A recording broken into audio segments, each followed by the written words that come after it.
بالتي هي أحسن فإذا الذي بينك وبينه عداوة كأنه ولي حميم وما يلقاها إلا الذين صبروا وما يلقاها إلا ذو حظ عظيم.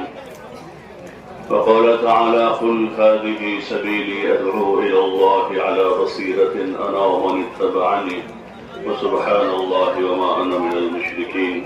صدق الله العظيم. بھائی جو حضرات چل پھر رہے ہیں، گزارش ہے بیٹھ جائیں، اور جو بیٹھے ہیں وہ اپنے آگے دیکھ لیں، جو جگہ خالی ہے اس کو ابھی سے پر کر لیں. جتنا طلب کے ساتھ آگے بڑھیں گے اتنا نفع زیادہ ہوگا. اس لیے ہر ساتھی اپنے آگے دیکھ لیں، جو جگہ خالی ہے اس کو پر کر لیں. اگر 1 فٹ ہے تو 1 فٹ آگے آ جائیں، اور 10 فٹ ہیں تو 10 فٹ آگے بڑھ جائیں. تشریف لائیں، بڑھ جائیں. ماشاءاللہ ماشاءاللہ. آ جائیں. پیچھے میں جو حضرات بیٹھے ہیں آگے آ جائیں. آگے بڑھنے والوں کو اللہ آگے بڑھاتا ہے. دین کی مجلسوں میں ہمیشہ آگے بڑھنے کی کوشش کرنی چاہیے. سننے میں آگے بڑھیں گے، اللہ عمل میں بھی آگے بڑھا دے گا. اور اچھی نیت کے ساتھ سننا ہے، اچھے طریقے سے بیٹھنا ہے، اچھی نیت سے سننا ہے. ہر عمل کا دار و مدار نیت پر ہے. سننے کے لیے سنیں گے تو سننا ہو جائے گا، اور عمل کے لیے سنیں گے تو اللہ تعالیٰ عمل کی توفیق عطا کرنے دے گا. اور عمل کرتے ہوئے اس کو دوسروں تک پہنچانے کی نیت سے سننا.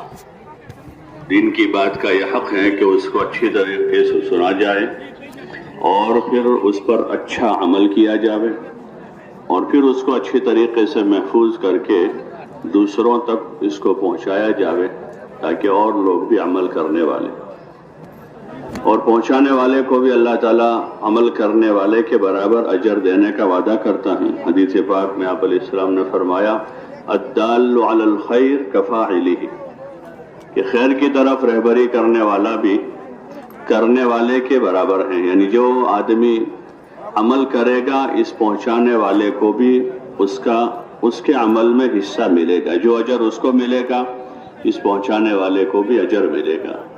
تو اس لیے ہمیں اپنی نیتوں کو درست کرنا یہ بہت بڑی چیز ہے. حضور صلی اللہ علیہ وسلم نے اس کی تاکید فرمائی، بزرگوں نے اس کی بار بار تاکید فرمائی کہ ہم ہر عمل کو نیت کے ساتھ کریں گے، اور اچھی نیت سے کریں گے.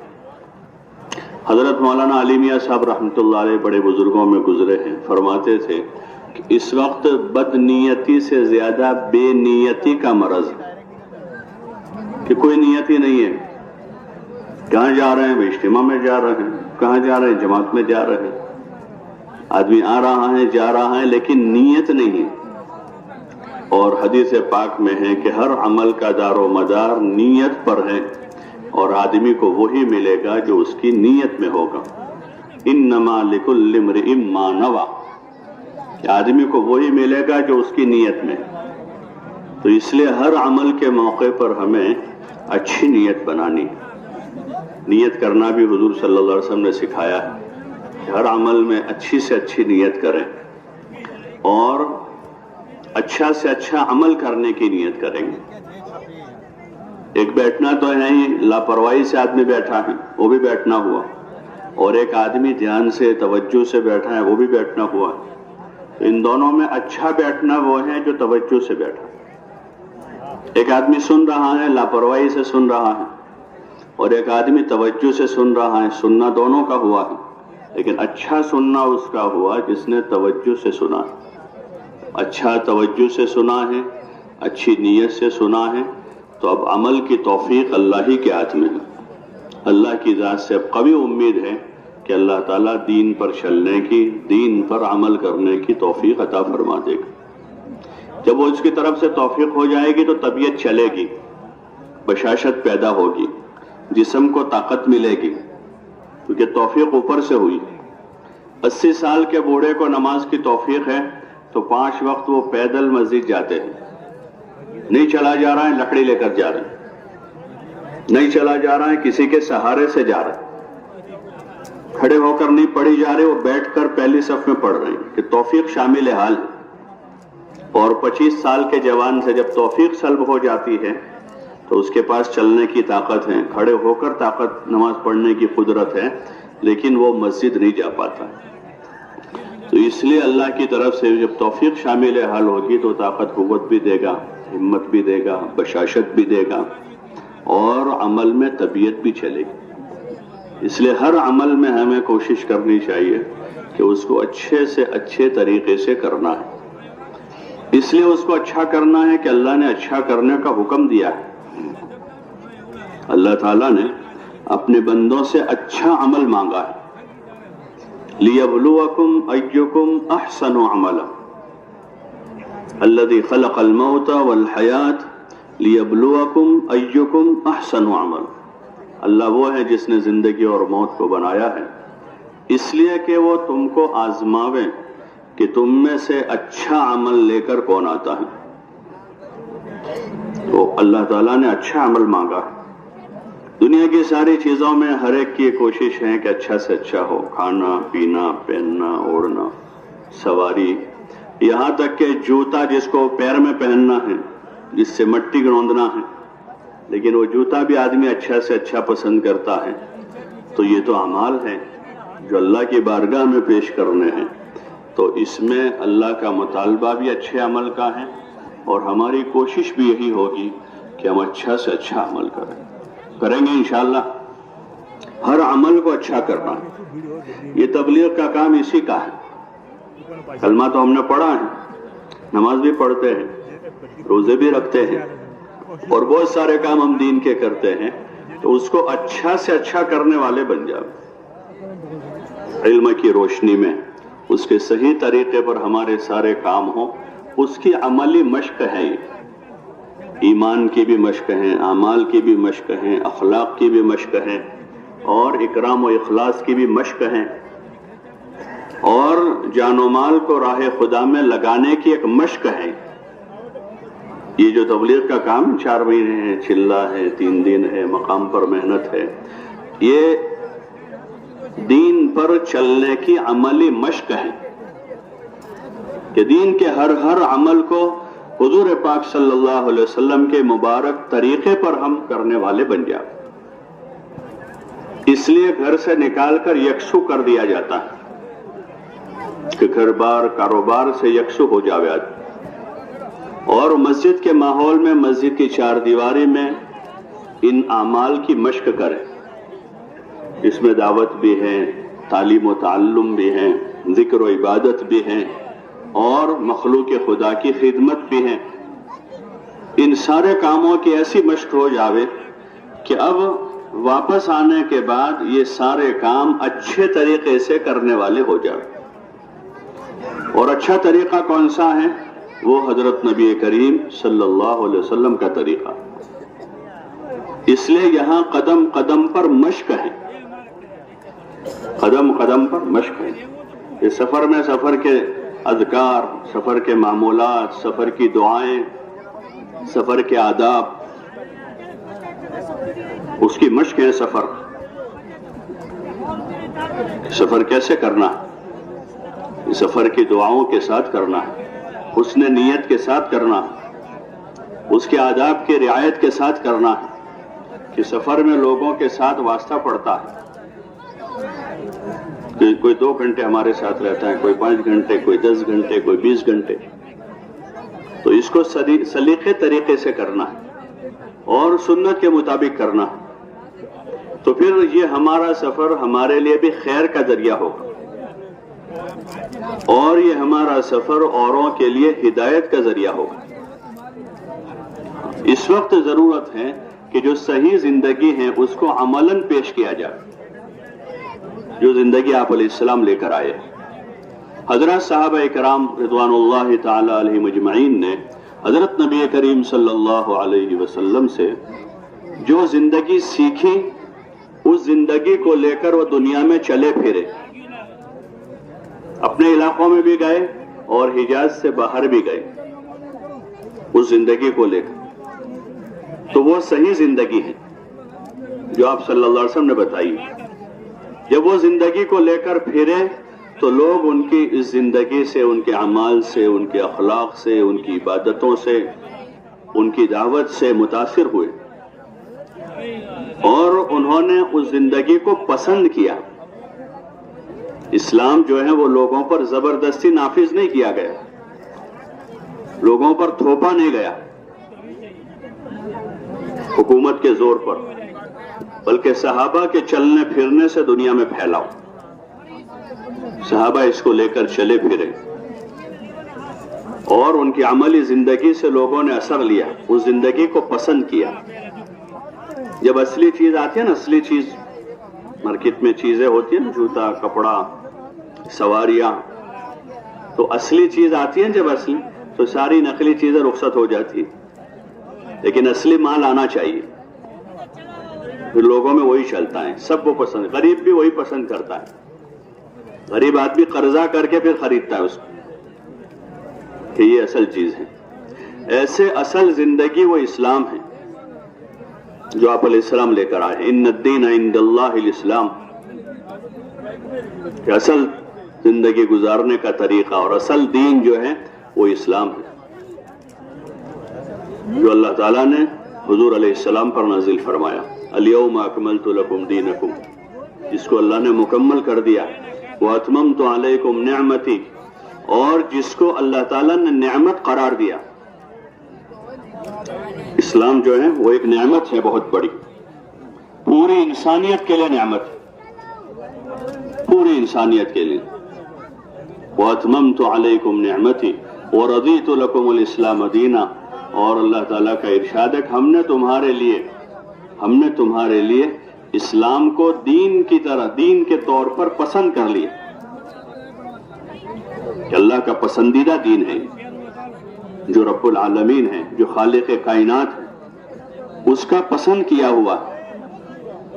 اس لیے اس میں سب کی بھلائی ہے، مردوں کی، عورتوں کی، بچوں کی، بوڑھوں کی، عوام کی، خواص کی، سب کی بھلائی اسی میں ہے. صحابہ اس کو حضور علیہ السلام سے سیکھ کر عملی طور پر دنیا میں لے کر پھرے. عملاً لوگوں نے دیکھا، ان کے چلنے پھرنے کو دیکھا، ان کے اٹھنے بیٹھنے کو دیکھا، ان کی باتیں سنی، ان کی راتیں دیکھی، ان کے دن دیکھے، ان کے اخلاق دیکھے، ان کی ہمدردی اور خیرخواہی دیکھی، ان کا ایثار دیکھا، ان کی دنیا سے بے رغبتی دیکھی.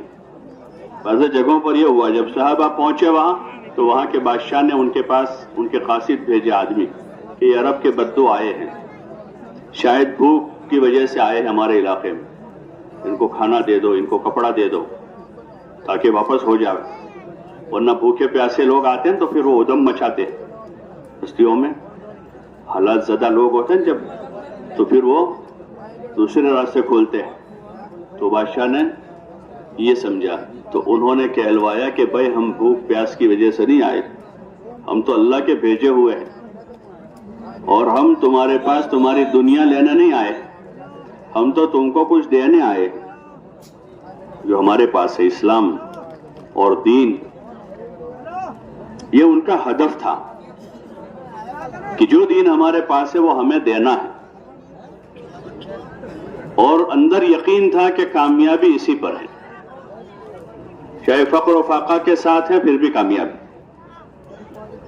فقر و فاقہ جیسے اس وقت لوگوں نے یہ سمجھا ہے کہ پیسہ ہوگا تو کامیاب ہے، مال ہوگا تو کامیاب ہے. تو آدمی کوئی چیز نہیں، بس مال آوے وہ دیکھتا ہے. مال کمانے میں زندگی پوری ہو جائے تو بھی اس کو کوئی حرج نہیں، مال کماتے کماتے بوڑھا ہو جاوے تو بھی حرج نہیں، مال کماتے کماتے بیمار ہو جاوے تو بھی حرج نہیں، مال کماتے کماتے بد اخلاق بدتمیز بن جاوے تو بھی کوئی حرج نہیں، مال کماتے کماتے ذلیل ہو جاوے تو بھی کوئی حرج نہیں. کیا آنا چاہیے؟ مال ہے، کیوں مقصد مال ہے. تو آدمی مال کے پیچھے دوڑا بھاگا جا رہا. صحابہ اکرام رضوان اللہ تعالی علیہم اجمعین نے یہ بات سمجھی تھی کہ کامیابی دین میں، تو پھر دین کے لیے ان کو وطن چھوڑنا پڑا، دین کے لیے ذلت برداشت کرنی پڑی، دین کے لیے بھوک پیاس برداشت کرنی پڑی، اور دین کے لیے جو کچھ کرنا پڑا وہ کیا. لیکن انہوں نے دین ہاتھ سے نہیں جانے دی، اور اللہ کا وعدہ جو ہے وہ دین پر ہے. ایمان اور اعمال پر ہیں تو پھر اللہ تعالیٰ نے اپنا وعدہ پورا کیا. انہوں نے یقین کے ساتھ دین کو حاصل کیا تو اللہ تعالیٰ نے ان کو دین دیا، اور دین کے ساتھ جتنی برکتیں، رحمتیں اور اللہ کے جتنے وعدے ہیں وہ سارے وعدے اللہ تعالیٰ نے ان کے ساتھ پورے کیے. اس نقل و حرکت سے یہی چاہا جا رہا ہے کہ ہر مسلمان اپنے دل میں یہ یقین پیدا کریں کہ ہماری دنیا آخرت دونوں جہان کی کامیابی اللہ کے دین میں ہے. اللہ کے اوامر و احکام کو حضرت نبی کریم صلی اللہ علیہ وسلم کے طریقوں پر پورا کرنے میں ہے. اس کی عملی مشق کرنی ہے، سفر میں بھی اور جہاں جہاں جائیں گے وہاں جا کر بھی. ایمان کی مشق ہے، ایمان مشق چاہتا ہے. اللہ سے ہونے کو بولنا ہے کہ اللہ کرتا ہے، اللہ کھلاتا ہے، اللہ پلاتا ہے، اللہ پالتا ہے، کام بنانے والا اللہ ہے، عزت و ذلت کا مالک اللہ ہے، زندگی اور موت کا مالک اللہ ہے، بیماری اور شفا کا مالک اللہ ہے. کہ دل کی گہرائیوں سے یہ آواز آ رہی ہو. جب یہ آواز اندر سے آئے گی تو ہر وقت رجوع اللہ کی طرف ہوگا. بھوک آئے گی تو اللہ کی طرف متوجہ ہوں گے، پیاس آئے گی تو اس کی طرف متوجہ ہوں گے، بیماری آئے گی تو اللہ ہی کو پکاریں گے، حالات آئیں گے تو اللہ کی طرف رجوع کریں گے، اور خوشحالی ہوگی تو بھی اللہ کو بھولیں گے نہیں. جب یقین یہ ہوگا تو پھر خوشحالی میں بھی اللہ کو نہیں بھولیں گے، تندرستی میں بھی اللہ کو نہیں بھولیں گے، بلکہ پھر ایمان کا تقاضا ہے آگے، ایمان کا آگے تقاضا ہے. اس کا تقاضا عبادت ہے. جب اللہ کی عبادت کریں گے، ہاں جو مقصد حیات ہیں اللہ کی عبادت میں لگیں گے. جو مقصد حیات ہے، جب صبح شام رات دن ہر حال میں کسی نہ کسی عبادت میں ہوں گے. ہر حال میں اٹھتے بیٹھتے سوتے جاگتے چلتے پھرتے، اور اس کے طریقے بتائے ہیں، اس کے طریقے ہیں. اس لیے راہ خدا میں 24 گھنٹے مشق ہیں. فرض نمازوں کے اوقات میں باجماعت فرض نمازیں ادا کرنی ہے.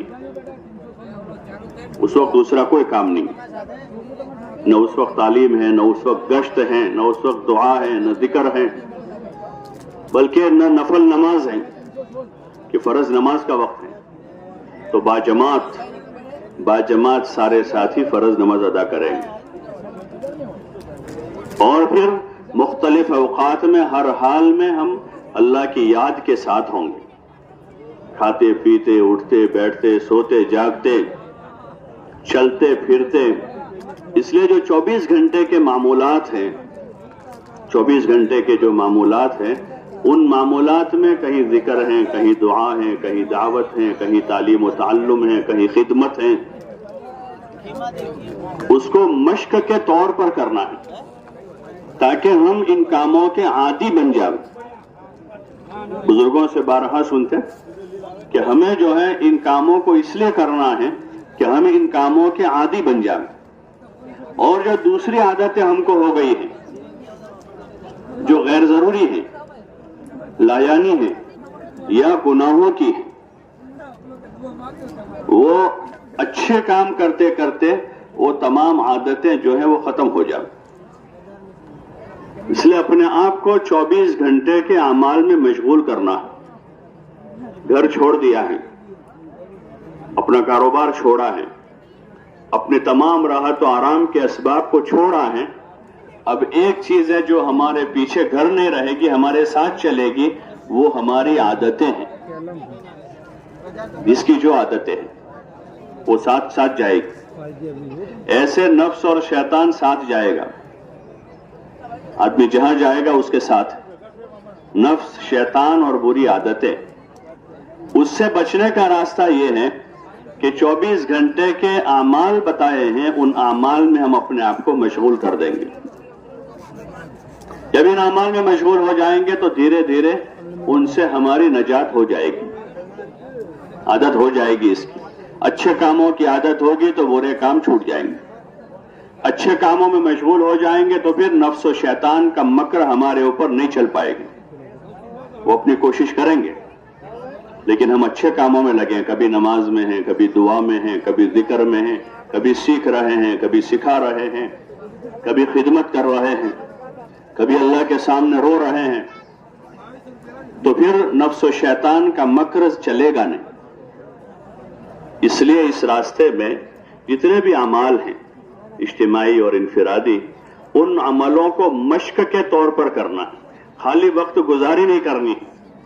بہت دنوں سے 2 سال سے 3 سال سے لوگ آ رہے تھے، اب یہ اجتماع آیا تو چلو ایک مرتبہ 4 مہینے لگا دے تاکہ 3-4 سال چھٹی ہو جائے، کہ اب 3-4 سال تک نہ آوے لو۔ اس نیت سے جائیں گے تو 4 مہینے لگ جائیں گے، اگلے 4 سال تک کوئی نہیں آئے گا۔ یہ آئیں گے تب بھی ہم کہہ دیں گے ابھی تو جا کر آیا ہوں۔ تو مقصود خروج سے یہ نہیں ہے۔ 4 مہینے بہت بڑی قربانی ہے۔ ہاں، ہم خود اپنی قربانی کی قدر کریں، اپنے اس وقت کی قدر کریں کہ بڑی قربانی ہے۔ آپ نے اپنا وقت فارغ کیا ہے، اپنا گھر چھوڑا ہے، کاروبار چھوڑا ہے، بیوی بچوں سے ہر ایک کو فطری محبت ہوتی ہے، ان کو چھوڑا ہے، تو یہ بڑی قربانی ہے۔ اس قربانی کی خود ہم قدر کریں۔ ہاں، ہم خود اس کی قدر کریں، اپنے اوقات کی، اپنے مال کی، جو اللہ کی دی ہوئی بہت بڑی نعمت ہے۔ اور وقت جو ہے وہ قیمتی سرمایہ ہے، اس کا کوئی بدل نہیں ہے۔ پیسوں کا بدل ہے، زمین کا بدل ہے، یہ گئی دوسری ہاتھ لگ جائے گی، سواری چھوٹ گئی دوسری مل جائے گی، لیکن وقت ایسی چیز ہے اس کا کوئی بدل نہیں۔ اور اللہ تعالیٰ نے آپ حضرات کو توفیق دی ہے کہ 4 مہینے فارغ کیے ہیں، بڑی توفیق ہے یہ اللہ کی طرف سے، بہت بڑی توفیق۔ اس پر شکر کا تقاضا ہے۔ اگر شکر کیا جائے گا اس پر تو اللہ کی طرف سے مزید اعمال کی بھی اور مزید اوقات کو فارغ کرنے کی بھی توفیق ہو جائے گی۔ ان شکرتم لازیدنکم، کہ تم شکر کرو گے تو ہم اضافہ کرتے ہی رہیں گے۔ اس لیے سب طے کریں کہ اپنے وقت کی قدر کریں گے انشاءاللہ، اور جتنے اعمال ہیں اس کی مشق کریں گے۔ ہاں، اتنی مشق کریں گے کہ ان سارے کاموں کو اچھی طریقے سے کرنا ہم سیکھ لیں۔ دنیا کے جتنے کام ہیں اس کی مشق کرتا ہے آدمی۔ ڈرائیونگ کی مشق، ابتدا میں پہلی بار بیٹھا ہے نہیں چلا پاتا، آگے بڑھتا ہے گاڑی بند ہو جاتی ہے، ابھی گیئر ادھر پکڑتا ہے اسٹیئرنگ چھوٹ جاتی ہے، کبھی ایکسیلریٹر دباتا ہے بریک دبا دیتا ہے، لیکن دھیرے دھیرے مشق کرتا ہے۔ تو میدان میں چلاتے چلاتے راستے پر آتا ہے، راستے پر چلاتے چلاتے ہائی وے پر جاتا ہے، وہاں چلاتے چلاتے شہر میں آتا ہے، اور پھر اتنا ماہر ہو جاتا ہے کہ شہر کی تنگ گلیوں میں بھی وہ گاڑی نکال لیتا کہ اس نے مشق کر لی ہے۔ ایسے نماز کی مشق ہے کہ فرصت میں وہاں پڑھ رہے تھے، کوئی کام نہیں تھا جماعت میں، تو 5 وقت کی نمازیں پڑھی، نفل نمازیں پڑھی ہیں، اور نماز کی ایسی مشق کی ہے کہ اب مشغولی میں بھی نماز آسان ہو جائے گی۔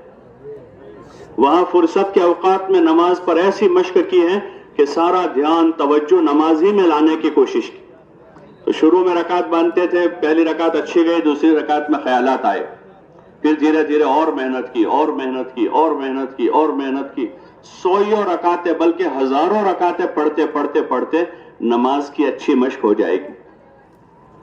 جیسے کتنے کلومیٹر گاڑی آدمی چلاتا ہے تب جا کے پکا ڈرائیور بنتا ہے، کتنا آدمی لکھتا ہے تب جا کے اچھی تحریر اس کی ہوتی ہے، کتنا آدمی بچپن سے پڑھتا ہے تب وہ عبارتیں پڑھنا سیکھتا ہے زبان کی۔ ایسے یہ چیزیں مشق چاہتی ہیں، ایمان بھی، نماز بھی، ذکر بھی، اخلاق بھی۔ ہمارے ماحول میں عمومی طور پر ہمارے عمومی ماحول میں وہ چیزیں نہیں ہیں کہ ہم اپنی عبادتوں کی مشق کر رہے ہوں، اپنے اعمال اخلاق کو سنوارنے کی مشق کر رہے ہوں۔ عمومی ماحول میں وہ چیزیں نہیں ہیں، اس لیے یکسو کرنے کے لیے راہ خدا میں بھیجا جاتا ہے کہ وہاں ان کاموں کے لیے آدمی فارغ ہو جائے اور ایسی مشق کر لے کہ اب گھر آنے کے بعد کاروبار کے ساتھ بھی اہتمام والی نماز پڑھ سکے، خشوع و خضوع والی نماز پڑھ سکے۔ گھر آنے کے بعد آدمی کاروبار میں بھی غافل نہ رہے، گھر آنے کے بعد آدمی اپنے بیوی بچوں کے ساتھ بھی بد اخلاق بن کے نہ رہے، بلکہ اخلاق کی اچھی مشق کر کے آئے ہیں اپنے گھر والوں کے ساتھ جب آدمی با اخلاق زندگی گزار، یہ اس کی مشق ہے۔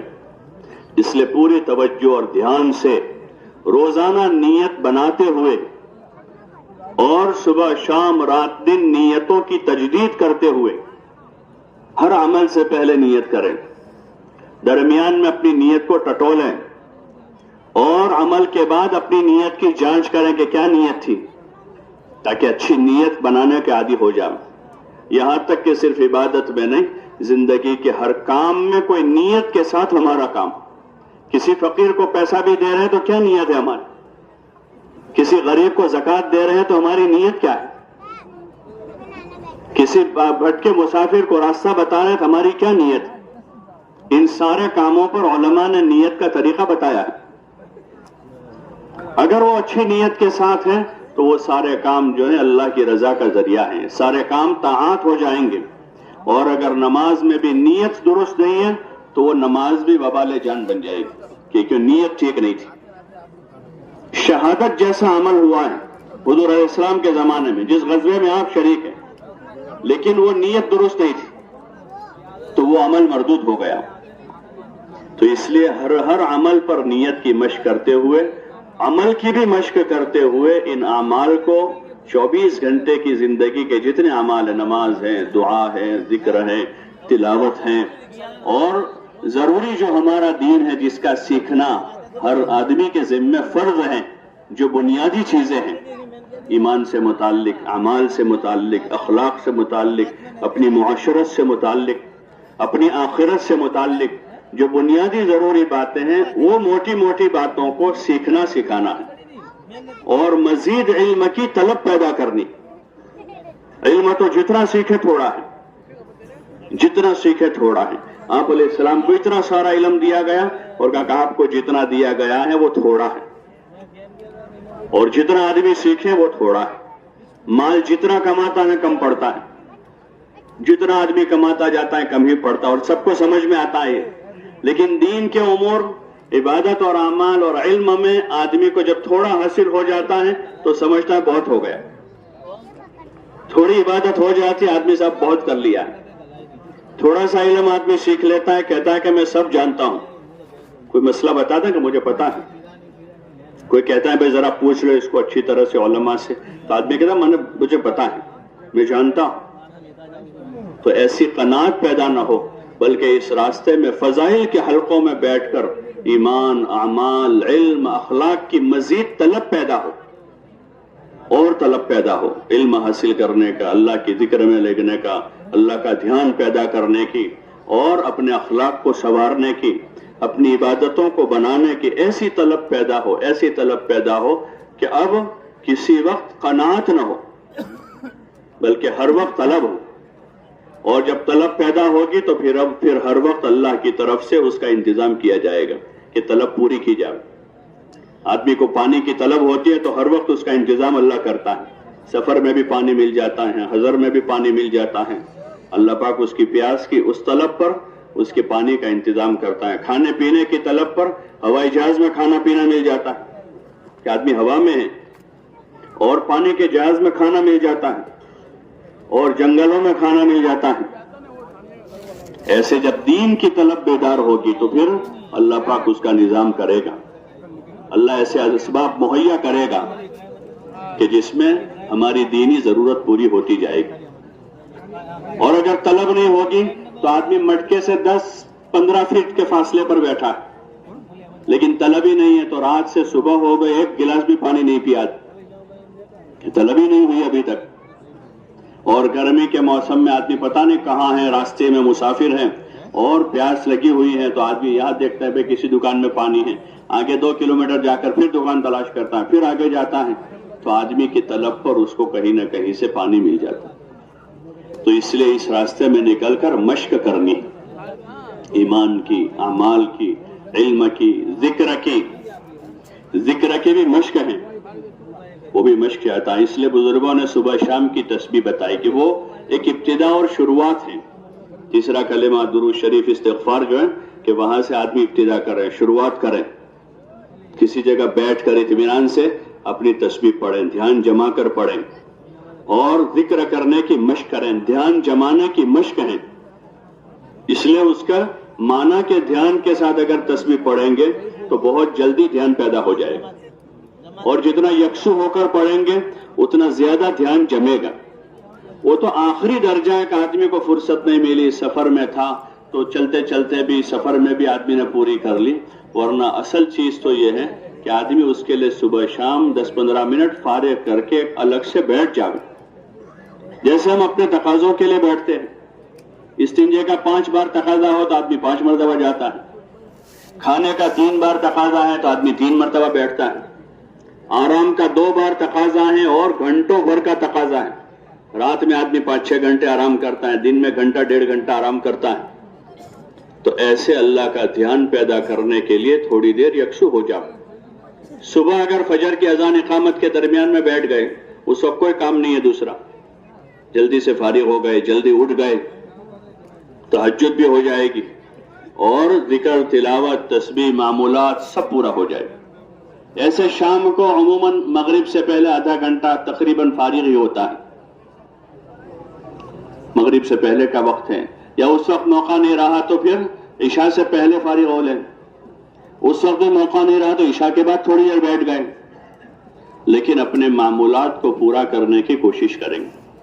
چوتھی مشق کرنی ہے اپنے اخلاق پر، کہ ہمارے اخلاق درست ہوں۔ سب سے پہلے تو ہمیں اعتراف کرنا ہوگا کہ ہمارے اخلاق ٹھیک نہیں ہیں۔ جب ہم خود قبول کریں گے تو محنت کریں گے، اور ہم تو یہی سمجھ رہے کہ ہم تو بہت ٹھیک ہیں، دوسرے برابر نہیں۔ شوہر کہہ رہا ہے کہ بیوی کے اخلاق برابر نہیں، بچے نافرمان ہیں، میرے ماں باپ ایسے ہیں اور میں تو سب سے ہی اچھا ہوں۔ جو آدمی اپنی بد اخلاقی اور اپنی بے دینی کا اعتراف کرے گا وہ دین سیکھنے کی طرف متوجہ ہوگا۔ اپنے اخلاق کو درست کرنا ہے، یہ ایک کام ہے مستقل، اور یہ چیز مشق چاہتی ہے، یہ چیز مشق چاہتی ہے۔ ہاں، اور یہ ایسا عمل ہے کہ اگر یہ ٹھیک نہ ہوئے تو آدمی کی عبادتیں دھری کی دھری رہ جائے گی، آدمی کے سارے نیک کام ایک طرف ہو جائیں گے بد اخلاقی کی وجہ سے، اور اللہ کے بندوں کے ساتھ اس کی رویوں کی وجہ سے عبادتیں ساری کی ساری اکارت ہو جائے گی۔ ہاں، اس لیے بہت زیادہ اس پر محنت کی ضرورت ہے۔ جب اسباب اور وسائل ہو جاتے ہیں تو پھر اخلاق جو ہے وہ بگڑتے ہیں۔ آدمی کے پاس اسباب کم ہوتے ہیں، غربت ہوتی ہے تو بیچارہ ہوتا ہے نا، پیسہ کم ہوتا ہے، طاقت قوت نہیں ہوتی، اور اقلیت میں ہوتا ہے تو آدمی سہما رہتا ہے، ڈرا ڈرا رہتا ہے، سب کے ساتھ اچھا ملتا ہے۔ لیکن وسائل بڑھتے آدمی کے پاس، مال آتا ہے، دنیا آتی ہے، کاروبار ہو جاتے ہیں، آدمی کے پاس 2 پیسے آ جاتے ہیں تو پھر آدمی کے رویے بدل جاتے ہیں۔ اس راستے میں نکل کر اس کی مشق کرنی ہے کہ ہم سے چھوٹوں کی بھی خدمت کریں گے، ہم سے کم حیثیت لوگ ہیں ان کی بھی خدمت کریں گے۔ ایک آدمی ہے بہت مالدار ہے اور دوسرے ساتھی جماعت میں غریب ہیں، تو یہ نہ ہو کہ غریبوں کے ذمہ خدمت لگا لیں، مالدار کھاتے رہیں گے، بلکہ ہم بھی خدمت کریں گے اپنے ساتھیوں کی، اس نیت سے کہ ہمیں اس خدمت کا اجر ملے، اللہ راضی ہو جاوے، ہمارے اندر تواضع پیدا ہو جاوے۔ حضور پاک صلی اللہ علیہ وسلم ایک موقع پر سفر میں سواریاں کم تھی تو باری باری بیٹھنے کی ترتیب بنی، تو ایک صحابی رضی اللہ عنہ کی باری حضور صلی اللہ علیہ وسلم کے ساتھ ہوئی، تو انہوں نے آپ علیہ السلام سے عرض کیا، رسول اللہ میں ہی اونٹ کی نکیل پکڑتا رہوں گا، آپ اوپر بیٹھے رہیں، میری باری میں بھی آپ بیٹھے، آپ کی باری میں بھی آپ ہی بیٹھے۔ تو آپ صلی اللہ علیہ وسلم فرمایا کہ نہیں بھائی، ایسا نہیں ہے، میری باری میں بیٹھوں گا، آپ کی باری میں آپ بیٹھیں، اس لیے کہ اگر آپ اس لیے ایسا کر رہے ہو کہ میں کمزور ہوں تو میں کمزور نہیں ہوں، تم سے زیادہ طاقتور ہوں، اور اگر تم اس لیے ایسا کہہ رہے ہو کہ تم کو ثواب کی ضرورت ہے تو ثواب کی تو مجھے بھی ضرورت ہے، میں بھی ثواب کی محتاج ہوں، مجھے بھی ثواب چاہیے۔ اور آپ صلی اللہ علیہ وسلم جب ان کی باری آتی تھی تو ان کو بٹھاتے تھے کہ یہ چیز ہے۔ خدمت جو ہے، خدمت وہ اجرت کی چیز نہیں ہے کہ بھئی جس کے پاس پیسہ ہو وہ اجرت پر خدمت کرواتا رہے اور جس کے پاس پیسہ نہیں وہ خدمت کرتا رہے، یہ تو ایک مجبوری ہے، ورنہ ہمارے دین میں تو خدمت بھی عبادت ہے، خدمت پر بھی ثواب ہے۔ بھی بچوں پر آدمی جو نفقہ خرچ کرتا ہے اس کو بہترین صدقہ کہا ہے، بہترین صدقہ ہے کہ مال سے خدمت کی ہے۔ ایسے جان سے خدمت ہے. ہاں اپنے ساتھیوں کی خدمت کریں گے, مقامی لوگوں کی خدمت کریں گے, مہمان بن کر جماعت میں نہیں جانا. ایک نا بھائی مہمان آیا 3 دن تک کہ کچھ کام نہیں کرے گا, صرف کھائے گا, پیے گا, سوئے گا, گھومے گا, تو ہم مہمان بن کر نہیں جا رہے بلکہ دین سیکھنے کے لیے جا رہے ہیں. اور دین کے اعمال میں خدمت بھی ہے, خدمت کرنا بھی سیکھنا ہے. اور اس کے بعد اوپر جو ہے اب اس کے درجے پھر دھیرے دھیرے دھیرے اخلاق درست ہوں گے, تواضع پیدا ہوگی. ہاں اپنی حقیقت کا پتہ چلے گا. ابھی تو حقیقت کا پتہ نہیں اس لیے کود رہے ہیں. ایک آدمی کو اندر پیٹ میں کینسر ہے لیکن اس کو پتہ نہیں, ہلکا ہلکا درد رہتا ہے, گھومتا ہے, پھرتا ہے, شان سے شادیوں میں جا رہا ہے, ٹہل رہا ہے, قہقہے لگا رہا ہے, لیکن دوسرے دن تھوڑا زیادہ بڑھا, پھر بھی چل پھر رہا ہے, ڈاکٹر کو بتایا, گولی دے دی انہوں نے, شادی میں جا رہا ہے, کاروبار کر رہا ہے, دوستوں کے ساتھ بیٹھا, لیکن درد ٹھیک نہیں ہوا. چوتھے دن اور زیادہ بڑھ گیا. اب کسی جگہ جا کر اس کو چیک کروایا کہ پتہ چلا کہ آپ کو کینسر ہے. اب کیا کرے گا؟ اب سارے پروگرام کینسل, سارے پروگرام سیدھا علاج کی فکر میں لگ جاتا ہے کہ اب پتہ چل گیا کہ بیماری ہے. ایسے ہمارے سامنے واضح ہو ہماری بیماری, یہ بیماری ہے, اندر تکبر ہے, اندر عجب ہے, بڑائی کا جذبہ ہے, ہاں اپنے سوا دوسروں کو حقیر سمجھنے کا داعیہ ہے, عبادت کا ذوق نہیں ہے. یہ بڑی بڑی بیماریاں ہیں. جب آدمی راہ خدا میں نکلتا ہے تو اپنی یہ بیماریاں اپنے اوپر کھلتی ہیں. اپنی بیماریاں جب تعلیم کے حلقوں میں صبح شام اللہ کی یاد میں قرآن کی تلاوت میں جب لگیں گے تو بصیرت جو ہے آدمی کی, اس سے آدمی کو اپنی بیماریاں دکھے گی, پھر آدمی روئے گا اللہ کے سامنے. یہ اس کا صحیح وقت لگنے کا اثر ہے. جب صحیح وقت لگے گا تو آدمی اپنے گناہوں پر رونا شروع کرتا ہے, توبہ کرتا ہے کہ اللہ مجھے معاف کر دے. اپنے ساتھیوں سے بھی معافی مانگتا ہے, بھائی صاحب مجھے معاف کر دینا, 15 دن سے میں آپ کے ساتھ ہوں, کوئی تکلیف پہنچو معاف کر دینا. وہاں سے خط لکھے گا اپنی امی کو کہ میں نے آپ کو بہت پریشان کیا ہے, مجھے معاف کر دو. ابا کو خط لکھے گا کہ میں نے آپ کا حق ضائع کیا ہے, آپ مجھے معاف کر دو. بیوی بچوں کو خط لکھے گا کہ میں نے آپ کا صحیح حق ادا نہیں کیا ہے, آپ مجھے معاف کر دیں. یہ صحیح وقت لگنے کا اثر ہے کہ آدمی کا رونا شروع ہوتا ہے, توبہ استغفار شروع ہو جاتا ہے, ہاں رقت طاری ہوتی ہے. ایسے ساتھیوں کو دیکھا جن کو کچھ زیادہ قرآن کی سمجھ نہیں ہے, لیکن جب ان پر یہ اثر ظاہر ہوا تو عام ساتھی ہے, اور فجر کی نماز میں امام صاحب اگر جہنم کی آیتیں پڑھ رہے ہیں تو وہ اتنا رو رہا ہے کہ رقت طاری ہو جاتی. وہ سمجھتا نہیں زیادہ, بس خالی جہنم سنا, اس عذاب سنا ہے, لیکن وہ اندر جو داعیہ بنا ہے اندر کا, اور جو اثر ظاہر ہوا ہے, تو وہ نماز میں حالانکہ زیادہ قرآن نہیں سمجھ رہا ہے, لیکن رقت طاری ہو رہی ہے کہ وقت صحیح گزر رہا ہے, اپنے گناہوں پر آدمی رو رہا ہے. تو معافی مانگتا رہے گا ہر ایک سے. اور اگر یہ چیز نہیں ہوئی اور غلط اثر ظاہر ہوا تو پھر آدمی جماعت میں نہ جا کر دوسروں کی برائیاں دیکھتا ہے. دیکھو امیر صاحب جو ہے سوتے ہیں زیادہ, فلاں ساتھی بہت کھاتا ہے, فلانا جو ہے دیکھو نماز پوری نہیں پڑھتا ہے, اس نے تسبیح نہیں پڑھی ہے. آدمی مصلح بن جاتا ہے, صالح بنتا نہیں ہے, اور کیا بن جاتا ہے؟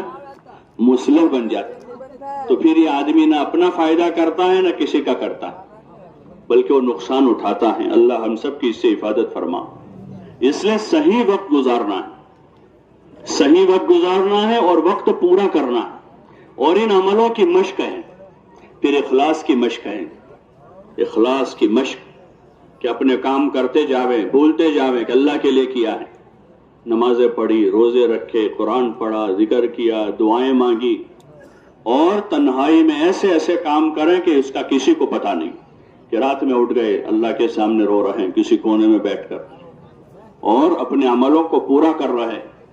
علماء نے لکھا کہ مخلص ہونے کی ایک علامت آدمی کی یہ ہے کہ وہ اپنے کام کو پورا کرے, جو اس کے معمولات ہیں اس کو ہر حال میں پورے کرے, کہ اللہ کے لیے کر رہا ہے. تو سفر میں بھی تسبیح پڑھ رہا ہے, تلاوت گھر پر پڑھ رہے تھے, مسافر ہیں, سفر میں بھی پڑھ لیا, وہاں موقع نہیں ملا تو دوسرے دن اس کو پورا کر لیا کہ اللہ کے لیے پڑھ رہا ہے.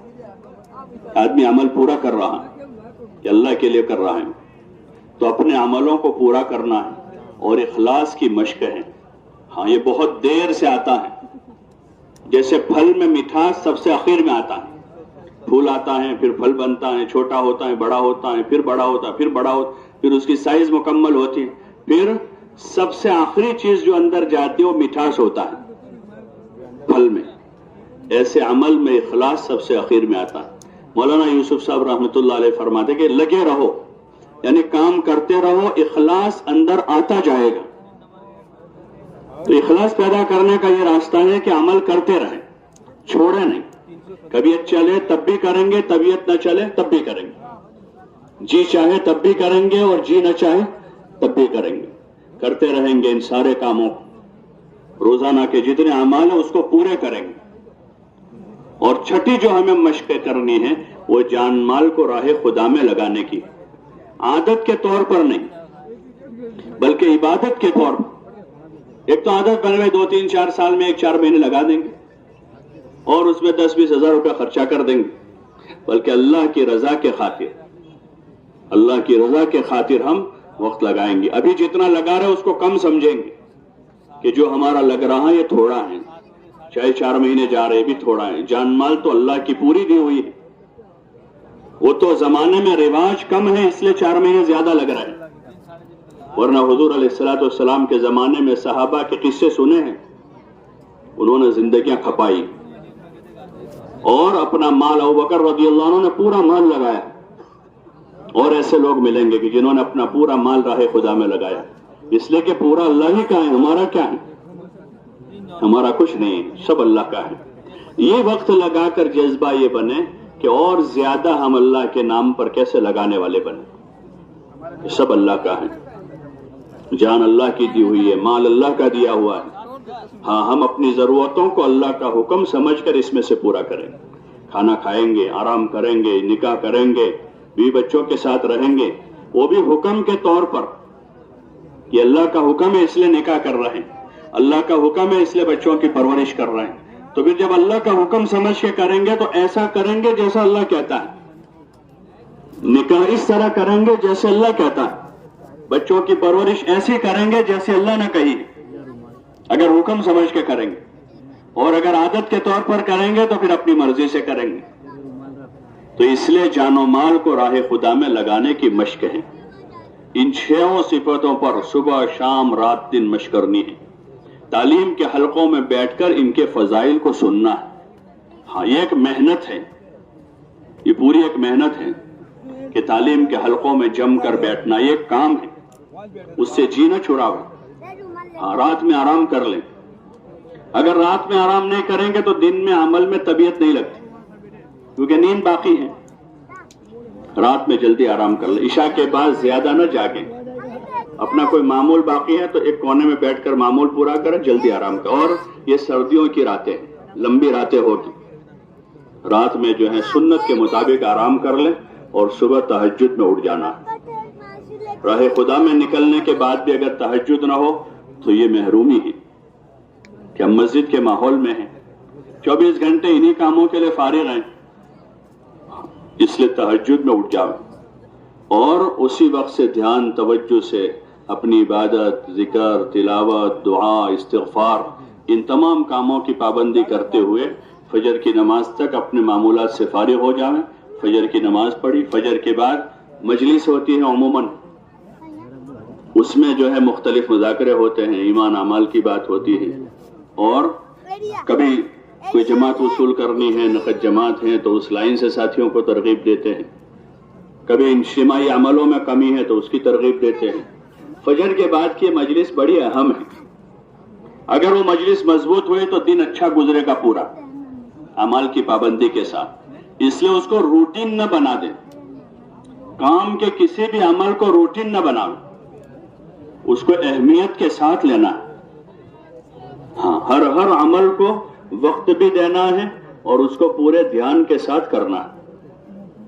جماعت کے ساتھیوں میں سے جو ذرا مناسب بات کر لے تو ایسے ساتھیوں کے ذریعے سے بات کرو. ہمارے یہاں جو مشق ہے وہ انفرادی اوقات میں ہے. انفرادی اوقات میں مشق اچھی طرح ہو جائے، پھر اس جیسے اعلان کوئی نیا ساتھی اعلان نہیں کر پاتا تو اس کے ذمہ اعلان نہ کریں تم کو یہ کرنا ہے کھڑے ہو. انفرادی میں اس کو مشق کرواویں کہ بھائی آپ جماعت کے 10-12 ساتھیوں کے سامنے کھڑے ہو کر اعلان کرو. نہیں کر پا رہا ہے اس کو بتا بھائی ایسا بولو, ایسا 1 مرتبہ 2 مرتبہ 4 مرتبہ اس نے, اب اس کو مجمع کے سامنے اعلان کرواؤ.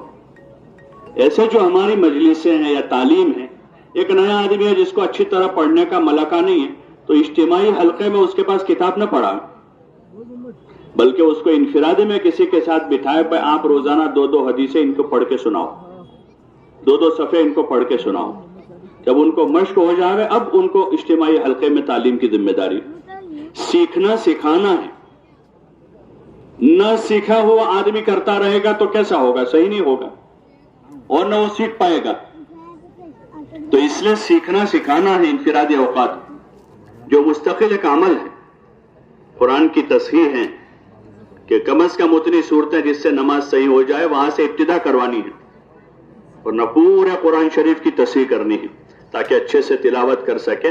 یہ تو ابتدا اس لیے یہاں سے ہے کہ بھئی یہ سورہ فاتحہ اور چھوٹی چھوٹی چند صورتیں تاکہ ابھی نماز صحیح ہو جائے. پھر دھیرے دھیرے انفرادی اوقات میں وہ ساتھی اپنے پورے قرآن شریف کو صحیح کرنے کی کوشش کرے.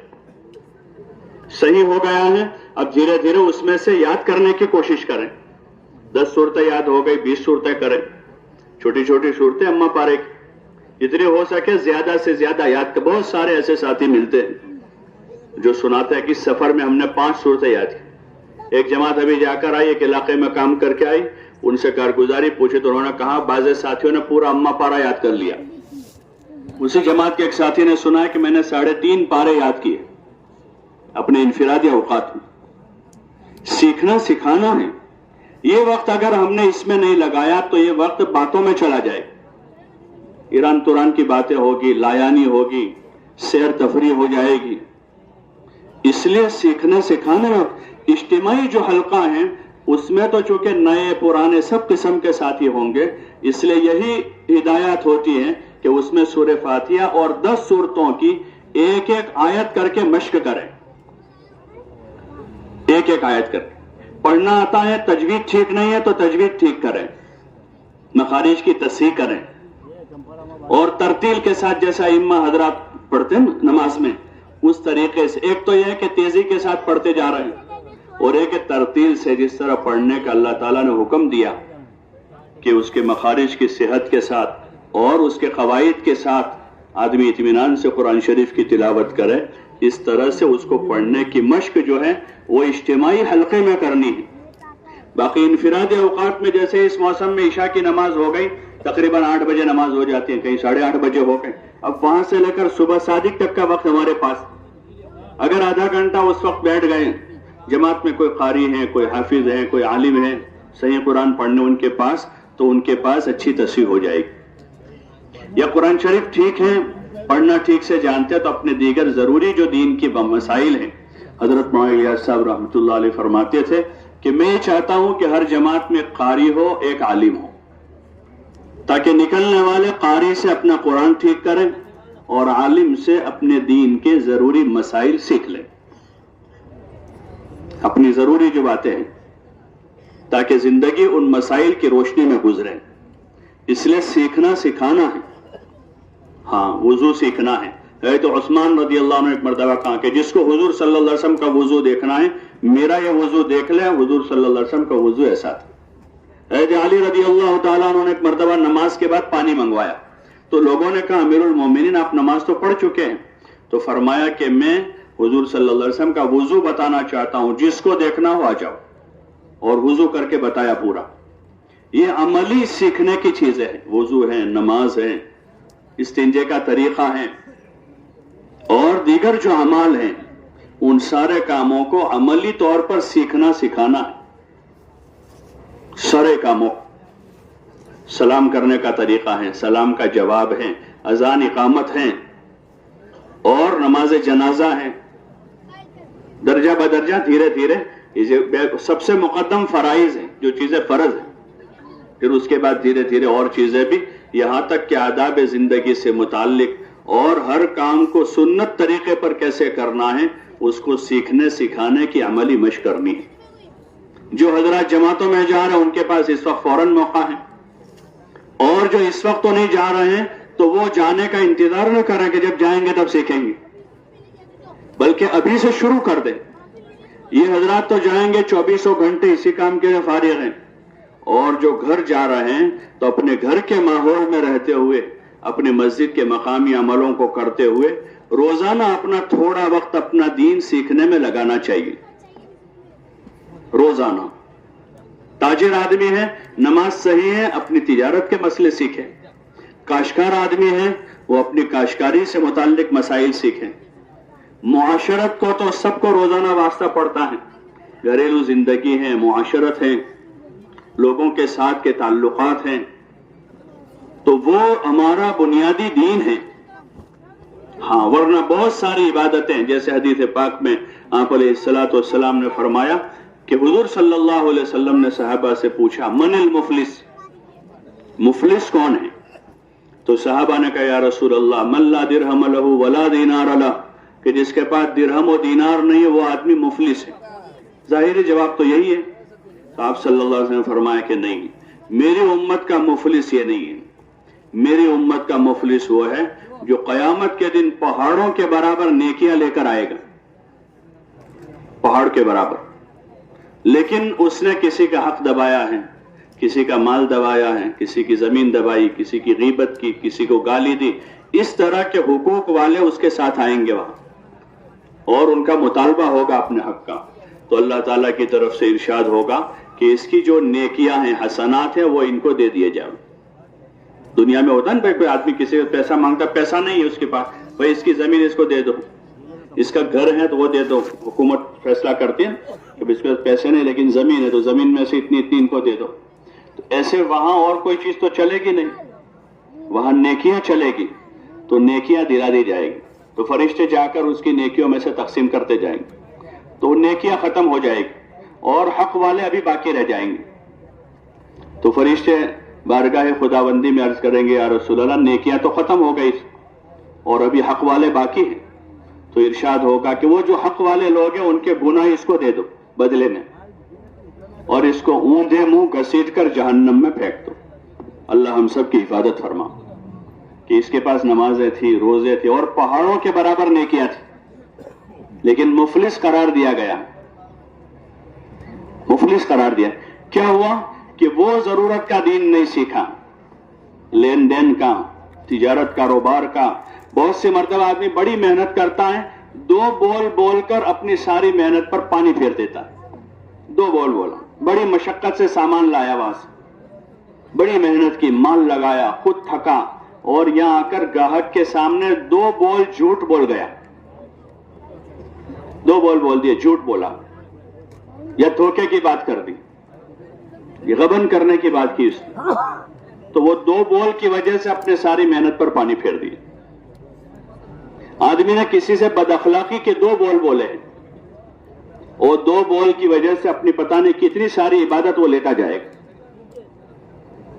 آدمی نے کسی غیبت کی مجلس میں شرکت کر کے کسی مسلمان کی غیبت سن لی، بس نہ بولا بھی نہیں ہوتا، بیچارہ ہے کچھ نہیں بولا، لیکن ایسی مجلس میں شریک تھا جہاں کسی مسلمان کی ذات پر کیچڑ اچاڑا جانا، پتہ نہیں کتنی ساری نیکیاں لے جائے گا قیامت میں۔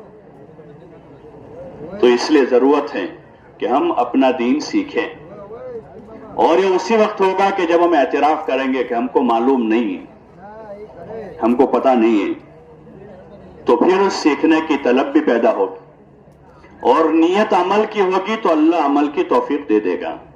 انما لکل امرئ ما نوى، آدمی کو وہی ملے گا جو نیت میں ہوگا۔ اگر صرف معلومات حاصل کرنے کے لیے سیکھا سکھایا ہے تو معمولات کی حد تک، معلومات کی حد تک رہے گا، وہ معمول میں نہیں آپ۔ آدمی جانتا ہے جھوٹ بولنا حرام ہے، غیبت کرنا برا ہے، حسد کرنا اچھی چیز نہیں ہے، گناہ ہے، لیکن وہ چونکہ معلومات کی حد تک ہیں، نیت یہ ہو ہمارے کہ ہم علم اس لیے سیکھ رہے ہیں کہ اس علم پر عمل کرنا ہے، اس لیے سیکھنے سکھانے میں اپنا وقت گزارے۔ اجتماعی فضائل کے حلقوں میں فضائل کی تعلیم کو خوب سنیں، فضائل سے رغبت پیدا ہو، شوق پیدا ہوگا، جب شوق پیدا ہوگا عمل کریں گے۔ اب مسائل کی ضرورت پڑے گی، بغیر مسائل کے عمل صحیح نہیں ہوگا، بہت سی مرتبہ سال ہاں سال کی نمازیں اکارت ہیں کہ تکبیر تحریمہ ہی نہیں پڑھی ہے، امام کے ساتھ نماز آدمی پڑھتا رہا، امام صاحب نے اللہ اکبر کہہ کر ہاتھ باندھے، ہم نے پیچھے خالی ہاتھ باندھتے رہے تھے، پہلی تکبیر تو فرض ہے سب پر، یہ جہالت تھی اس سے۔ تو اس لیے مسائل کے بغیر عمل صحیح نہیں ہوگا، پھر ہمیں اپنے مسائل سیکھنے ہیں اور اس پر اسی طرح عمل کرنے کی کوشش کریں گے انشاءاللہ۔ جو جماعتوں میں جا رہے ہیں وہاں ان کے پاس کھلا وقت ہے، اور جو گھر جا رہے ہیں وہ ایسا نہ ہو کہ ایک اجتماع ہوا تھا، اجتماع میں شریک ہوئے، چند مجلسیں ہوئی، دعا ہو گئی، واپس ہو گئے، بلکہ یہاں سے ہم ایک فکر لے کر جا رہے ہیں، ایک نیت لے کر جا رہے ہوں کہ ہم اپنی زندگی کے نظام کو بدلیں گے، جو بے فکری ہیں عمل کے اعتبار سے، علم کے اعتبار سے، اس کو دور کریں گے، جو غفلت ہے اس غفلت کو دور کر کے دھیان جمائیں گے، اور جن اعمال میں ہماری کمزوری ہے ہم خود محاسبہ کریں گے کہ کون سے عمل میں کمزوری ہے، عبادت میں کمزوری ہے، معاشرت میں ضعف ہے، معاملات میں کچھ کمی ہے، جس لائن کی کمی ہے عقل مند آدمی وہ ہے کہ خود اپنی کمی کو دور کر دے۔ جیسے اپنے جسمانی صحت کے بارے میں اور جسمانی صفائی کے بارے میں عقل مندی کی علامت یہ ہے کہ آدمی جوتے سے لے کر ٹوپی تک سب کو درست رکھتا ہے، عقل مند آدمی، کہ جوتے پر بھی پاخانہ لگ جاوے تو آدمی یہ سمجھ کر کہ بھئی جوتا ہے اس کو رہنے نہیں دیتا، کہ عقل مند ہے۔ اور پاگل آدمی ہے تو اس کی ٹوپی پر بھی پاخانہ لگے تو اس کو کیا حرج، یہ پاگل ہے تو ٹوپی پر پاخانہ لگا ہوا اور وہ مزے سے کھا رہا ہے، پی رہا ہے، بیٹھ رہا ہے، سو رہا ہے، راستے پر چل رہا ہے، کہ یہ تو جنون ہے اس کا۔ اور عقل مند آدمی ہے تو جوتے پر بھی لگا ہوا پاخانہ برداشت نہیں کرے گا، وہ جا کر پہلے صاف کرے گا، بلکہ جوتے پر بھی پاخانہ نہیں، دھول لگی ہوئی ہے، روزانہ صبح جوتے صاف کر کے پہنتا ہے، یہ عقل مندی ہے۔ ایسے دینی اعتبار سے عقل مند آدمی، ہوشیار آدمی وہ ہے جو اپنے دین کو دیکھتا رہے کہ عبادت میں کمزور، نماز تو ہو رہی ہے، تکبیر اولا چھوٹ رہی ہے، آدمی اس کمی کو دور کرے، نماز ہو رہی ہے، خشوع خضوع نہیں ہے، آدمی روے اللہ کے سامنے، نوافل سے مشق کرے خشوع پیدا کرنے، عبادت اچھی ہو رہی ہے لیکن اخلاق میں کمی ہے، آدمی اللہ کے سامنے روے، اللہ سے دعا مانگے، اور اپنے ملنے جلنے والوں سے کہیں کو اس کو بتاتے رہیں کہیں بد اخلاقی ہو جائے، یہ نہیں کہ حاجی صاحب تمہیں بہت ہارو کرے انہیں گاڑو دیوانیت، کہ یہ ہمارا خیر خواہ نہیں جو ہمیں گالی دینے پر شاباشی دے رہا ہے، وہ کسی پر زیادتی کرنے پر ہماری تائید کر رہا ہے، وہ ہمارا خیر خواہ نہیں ہے، یہ ہمارا دشمن ہے، کہ ہم کسی پر زیادتی کر رہے ہیں، کسی کو گالی دے رہے ہیں، کسی کو بدتمیز بدمعاش کہہ رہے ہیں، اور یہ ہم کو کہہ رہے ہیں تم نے بہت اچھا کیا۔ آپ علیہ السلام فرما رہے ہیں سباب المسلم فسق، کہ مسلمان کو گالی دینا فسق ہے، وقتالہ کفر، اور اس کو مارنا کفر ہے۔ ایسے کام پر اگر کوئی ہماری تائید کرتا ہے وہ ہمارا دوست نہیں ہے، کسی پر زیادتی کرنے پر کوئی ہمارا ساتھ دے رہا ہے وہ ہمارا خیر خواہ نہیں ہے۔ ہمارا خیر خواہ تو وہ ہے جو ہماری غلطیوں پر ہمیں ٹوکے، ہاں وہ ماں باپ خیر خواہ ہیں اولاد کے جو غلطیوں پر ٹوک رہے ہیں، بیٹا یہ برابر نہیں ہے، بیٹا یہ ٹھیک نہیں ہے، وہ بیوی خیر خواہ ہیں جو شوہر کی غلطی پر ٹوک رہے ہیں کہ آپ نے برابر نہیں کیا، آپ کی ماں کے ساتھ آپ نے بلند آواز سے بات کی، آپ کے باپ کے سامنے آپ بولے ہیں، یہ آپ کی عادت ٹھیک نہیں ہے، یہ بیوی خیر خواہ ہے۔ وہ شوہر خیر خواہ ہوگا بیوی کا جو اس کی بد اخلاقی بدتمیزی پر اس کو بتاوے کہ تو نے برابر نہیں کیا، یہ ٹھیک نہیں تھا تیرا رویہ، چاہے وہ کسی کے ساتھ بھی ہوا ہو، کسی غریب کے ساتھ ہوا ہو، کسی کمزور کے ساتھ بھی ہوا ہے۔ اس لیے ہمیں کوشش کرنی ہوگی، ورنہ تو دنیا میں تو گزر جائیں گے یہاں سے، لوگ ہمارے مال کی وجہ سے یا ہماری وجاہت کی وجہ سے یا ہم سے وہ نہ نپٹ پانے کی وجہ سے کہ بھئی ان سے کون نپٹے گا، خاموش رہو، اس کی وجہ سے دنیا میں چھوٹ جائیں گے، لیکن موت کا جھٹکا لگتے ہی آدمی کو احساس ہو جائے گا کہ کیا کر کے آئے۔ ہاں یہ احساس پیدا کرنے کی محنت کہ احساس اندر سے بیدار ہو جائے، اس لیے ہمیں ان سب چیزوں پر اچھے سے محنت کرنا ہے اور اس لائن کا دین حاصل کرنا ہے۔ وہ دین علماء سے ملے گا، جتنی ان کی عزت احترام دلوں میں ہوگا اتنا ان کے پاس رجوع ہوگا۔ آدمی کے دل میں دنیا داروں کی عزت ہے تو دنیا دار بدماشوں کے پاس آدمی بیٹھا رہتا ہے، جو بدماشی کرتے رہتے ہیں، جو ظلم کرتے رہتے ہیں، لیکن ان کی دنیا کی وجہ سے ان سے محبت ہے، سیاسی لوگوں سے محبت ہے، تو ان کی تمام تر بدتمیزیوں اور نالائکیوں کے آدمی وہاں جا کے بیٹھا رہتا ہے کہ یہ سیاستدان ہیں، ان کی سیاست سے محبت ہے، تو ان کی ساری بد اخلاقیاں بدتمیزیاں ایک طرف ہو جاتی ہیں۔ جب دین سے اور علم سے محبت ہوگی تو پھر علماء کی خدمت میں حاضری کو ہم سعادت سمجھیں گے، اور پھر وہاں سے علم آئے گا ہمارے پاس۔ اس لیے کوشش اس کی کرنی ہے کہ دین کے سیکھنے سکھانے کا ایک ماحول تیار کرنا ہے اور دعوت کی ایک فضا بنانی ہے۔ جو ہم نے سیکھا ہے اب وہ دینا ہے، سیکھتے ہوئے سکھانا ہے اور لوگوں میں طلب پیدا کرنی ہے۔ اس کے لیے گشتوں کا نظام ایک طریقہ ہے لوگوں تک پہنچنے کا، ایک وسیلہ اور ذریعہ ہے۔ گشت راہ خدا میں نکل کر 5 قسم کے گشت کرواتے ہیں۔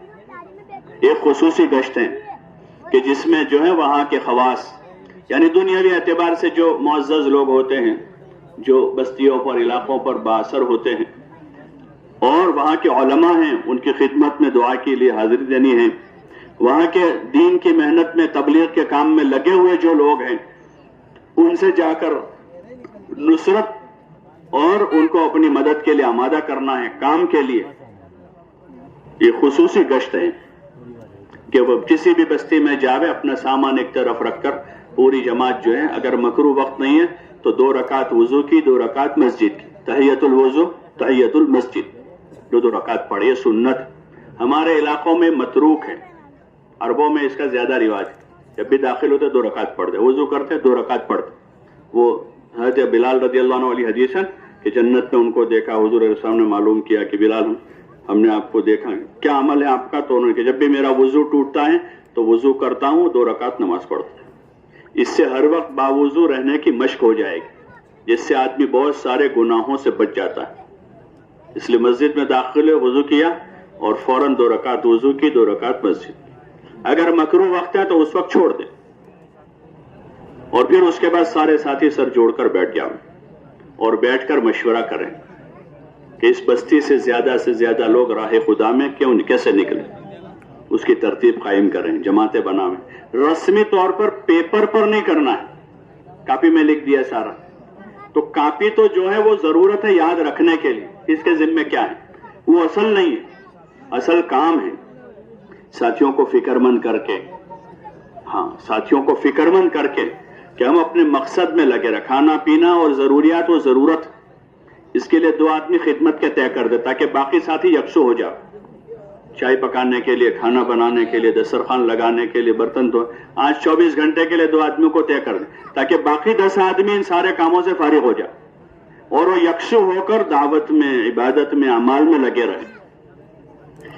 سے مشورہ کر لیں کیسے یہاں سے نقد جماعت بنے اور اس مسجد میں کیسے مسجد وار جماعت بنے، اگر بنی ہوئی ہو تو ان کو مضبوط کرنا ہے، اور 24 گھنٹے کے جماعت کے معمولات کا ایسا نظام بناوے کہ 1 منٹ بھی ضائع نہ ہو۔ 1 منٹ 12 آدمیوں کے 12 منٹ ہوئے، اور 10 منٹ اگر گئے تو 12 آدمیوں کے کتنے منٹ ہوئے؟ 1 کے 10 منٹ تو 12 کے 120 منٹ ضائع ہو گئے۔ 24 گھنٹے کا نظام ہے، اس لیے ہمارے جو ذمہ دار حضرات ہیں، ساتھیوں کی جان مال ہمارے پاس امانت، یہ روزانہ کا مشورہ اسی لیے ہے کہ ہمارا وقت ضائع نہ ہو اور پورا وقت اعمال میں گزرے۔ اس میں کھانا بھی عمل ہے، سونا بھی عمل ہے، کھانے سونے کا بھی وقت نکالیں گے۔ تو پھر اب جب اس میں ترتیب بن گئی تو اب اس کے علاوہ دیگر اور ایسی لایانی میں ہمارا وقت نہ گزرے کہ جس سے وقت برباد ہو۔ 24 گھنٹے کا نظام بنا لیں مشورہ کر کے۔ یہ بھی ایک مشق ہے کہ 4 مہینے اگر 24 گھنٹے اس طرح مشورے کے ساتھ گزارے ہیں تو گھر آنے کے بعد اب پوری زندگی ایسے اعمال کے ساتھ گزارنا آسان ہو جائے گا کہ گھر رہ کر بھی اب آدمی اپنا وقت ضائع نہیں کرے۔ ایک مشق ہے یہ، اس لیے اپنا نظام بنا لیں۔ اب نقد جماعت بنانی ہے تو نقد جماعت بنانے کے لیے محنت ہے، 2-2 3-3 کی جوڑیاں بنا کر بستی کے مکانوں کو تقسیم کریں، اور وہی لوگ جو ہے 2 دن یا 3 دن کا ایک جگہ قیام ہے اس دوران میں اس بستی کے 200 250 300 جتنے گھر ہیں اتنے یہ 4 یا 5 جماعتیں بن جائے گی. وہ 30 40 گھر ایک ایک جماعت کے حصے میں آئیں گے. اگر وہ روزانہ 4-5 گھنٹے ملاقاتوں میں لگاتے ہیں تو آسانی سے 2-3 دن میں پوری بستی کے تمام بالغ مردوں سے ملاقات ہو جائے گی اور بستی کے ہر گھر تک دین کی بات پہنچ جائے گی. بستی کے ہر گھر تک نماز اور اعمال کی دعوت پہنچ جائے گی. بستی کے ہر گھر تک اپنے بیوی بچوں کے بارے میں دین کی فکر کرنے کی بات پہنچ جائے گی. 2 دن میں 3 دن میں جماعت پورے گھروں کی ملاقات کر لے گی. اور جب ان سب سے ملاقات ہوگی تو امید ہے انشاءاللہ کہ اس مسجد میں نمازی بڑھ جائیں گے. جو بھی محنت والی جماعت کسی جگہ جاتی ہے وہاں نمازی بڑھ جاتے ہیں. پہلا نقد فائدہ یہ ہوتا ہے جماعت سے کہ اس بستی میں نمازی بڑھ جاتے ہیں. لیکن یہ اس وقت ہوگا جب جماعت باہر چل پھر کر محنت کرے. اس لیے صبح کا جو وقت ہے اس کو محنت میں لگا. رات میں آرام کر لیں, صبح جلدی جاگ گئے, فجر تک, فجر بعد اپنی مجلس کے بعد اگر ناشتہ جلدی کرنا ہے تو جلدی کر لیں. آپس کے مشورے سے وقت طے کر لیں کہ بھئی ہم ناشتہ فجر بعد اشراق کے بعد کر لیں گے. اشراق پڑھ لیں اور اپنا ناشتہ کریں اور محنت کا نظام بنا لیں. صبح کا وقت اچھا وقت ہوتا ہے. ہاں چلیں پھریں, 2-3 دن کی جماعت بنا. اکیلا آدمی ملاقاتوں میں نہ جا, 2-3 کی جماعت بنائے. کوئی بھی اکیلا آدمی کہیں نہ جا. اپنی کسی حاجت سے بھی جاوے تو اپنے کسی ساتھی کو لے کر جا. اور ملاقاتوں میں بھی 2 یا 3 کی جماعت بنائے. اور ذکر فکر کے ساتھ چکے. ذکر فکر وہ ہمارے لیے حفاظت کا ذریعہ ہے. باہر غفلت کا ماحول ہے, بے دینی ہے, لایانی ہے, ظلمتیں ہیں. اس میں ہماری دین کی, ہمارے دل کی حفاظت جو ہے اللہ کے ذکر میں ہے. گلیوں میں 3 کلمہ, بازاروں میں ہے 4 کلمہ پڑھیں. اس کے علاوہ موقع مناسب کوئی ذکر خاص وارد ہے, جیسے اوپر کہیں چڑھے تو اللہ اکبر پڑھیں, نیچے اترے تو سبحان اللہ پڑھیں. ایسے کوئی خاص ذکر ہے تو اس وقت ان کلمات کے ساتھ اللہ کو یاد کریں. بعض جگہ حضور صلی اللہ علیہ وسلم نے پناہ مانگی ہے تو ایسی جگہوں پر پناہ اللہ سے طلب کریں, شیطان سے, نفس سے, برے ماحول سے. تو اللہ کے ذکر کے ساتھ ہمارا چلنا پھرنا ہوگا تو ہماری غفلت سے حفاظت ہو جائے گی. نظروں کو جھکا کر گشتوں میں پھریں. ہاں حرام تو دیکھنا ہی حرام ہے, لیکن ایسی دنیا جو ہم حلال, جو ہم کو اللہ سے غافل کر دے اس کی طرف ہی نہ دیکھ. جیسے اس وقت ہم بازاروں میں ٹیپ ٹاپ ہیں, اگر کسی جگہ کوئی نئی آئٹم دیکھ گئے تو 10 دن دماغ اسی میں گھومتا رہے گا. ارے ہوتا نہیں ہوتا, کہیں نئی سواری دیکھ لی, نیا کپڑا دیکھ لیا, نیا جوتا دیکھ لیا, کسی کا نیا موبائل دیکھ لیا, تو اب دماغ وہیں گھوم رہا ہے. گش میں سے جا کر نماز پڑھ رہا ہے لیکن دماغ کہاں ہے؟ بولو نا بھائی, وہ موبائل میں گھوم رہا ہے. تو اس لیے ایسی دنیا جس کا دیکھنا تو حلال ہے لیکن وہ ہم کو اللہ سے غافل کر دے گی, ہمارے اعمال کا مزہ چھین جائے گا, تو پھر ایسی دنیا کو بھی نہ دیکھیں. ابھی ہم تربیت کے دور میں چل رہے ہیں, اس لیے پرہیز کریں, نظریں جھکائیں, بازاروں کا زیادہ رخ نہ کریں. ہاں ہم بازاروں میں جائیں گے لوگوں سے ملنے کے لیے, گھومنے پھرنے کے نہیں. اس لیے ہمارا کوئی ضروری کام کاج بھی ہو تو خدمت والوں کے ذریعے سے کروا لیں.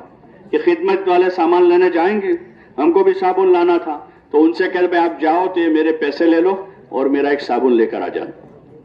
مجھے قلم کی ضرورت ہے, یہ پیسے لے لو, قلم میری دے لینا.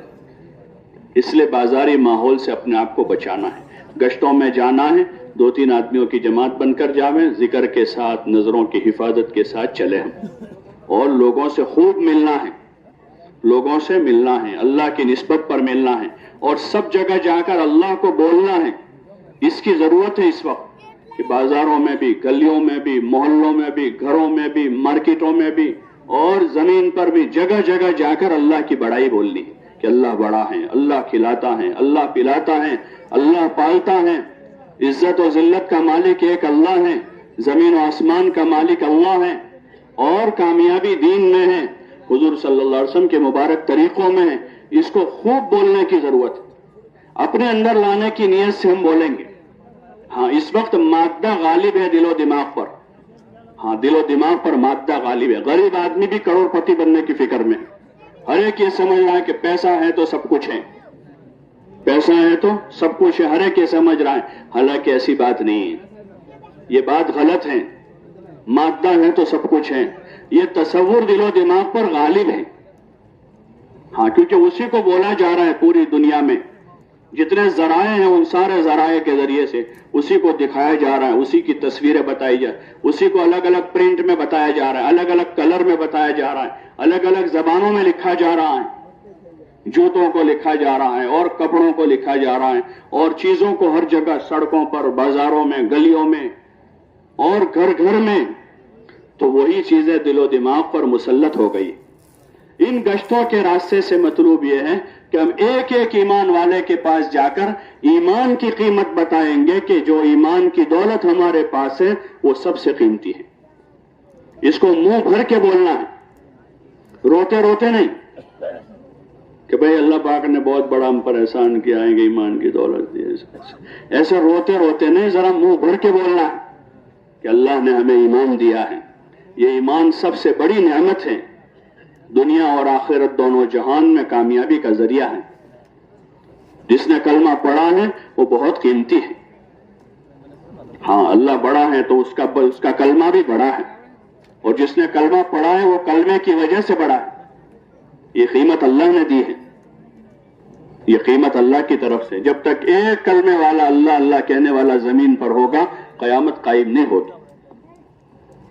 اور جو آدمی کلمہ لے کر جائے گا تو یہ کلمہ اتنا وزنی ہے کہ ساتھ و زمین آسمان کو ایک پلڑے میں رکھا جاوے اور لا الہ الا اللہ کو رکھا جاوے تو لا الہ الا اللہ والا پلڑا چھک جائے گا.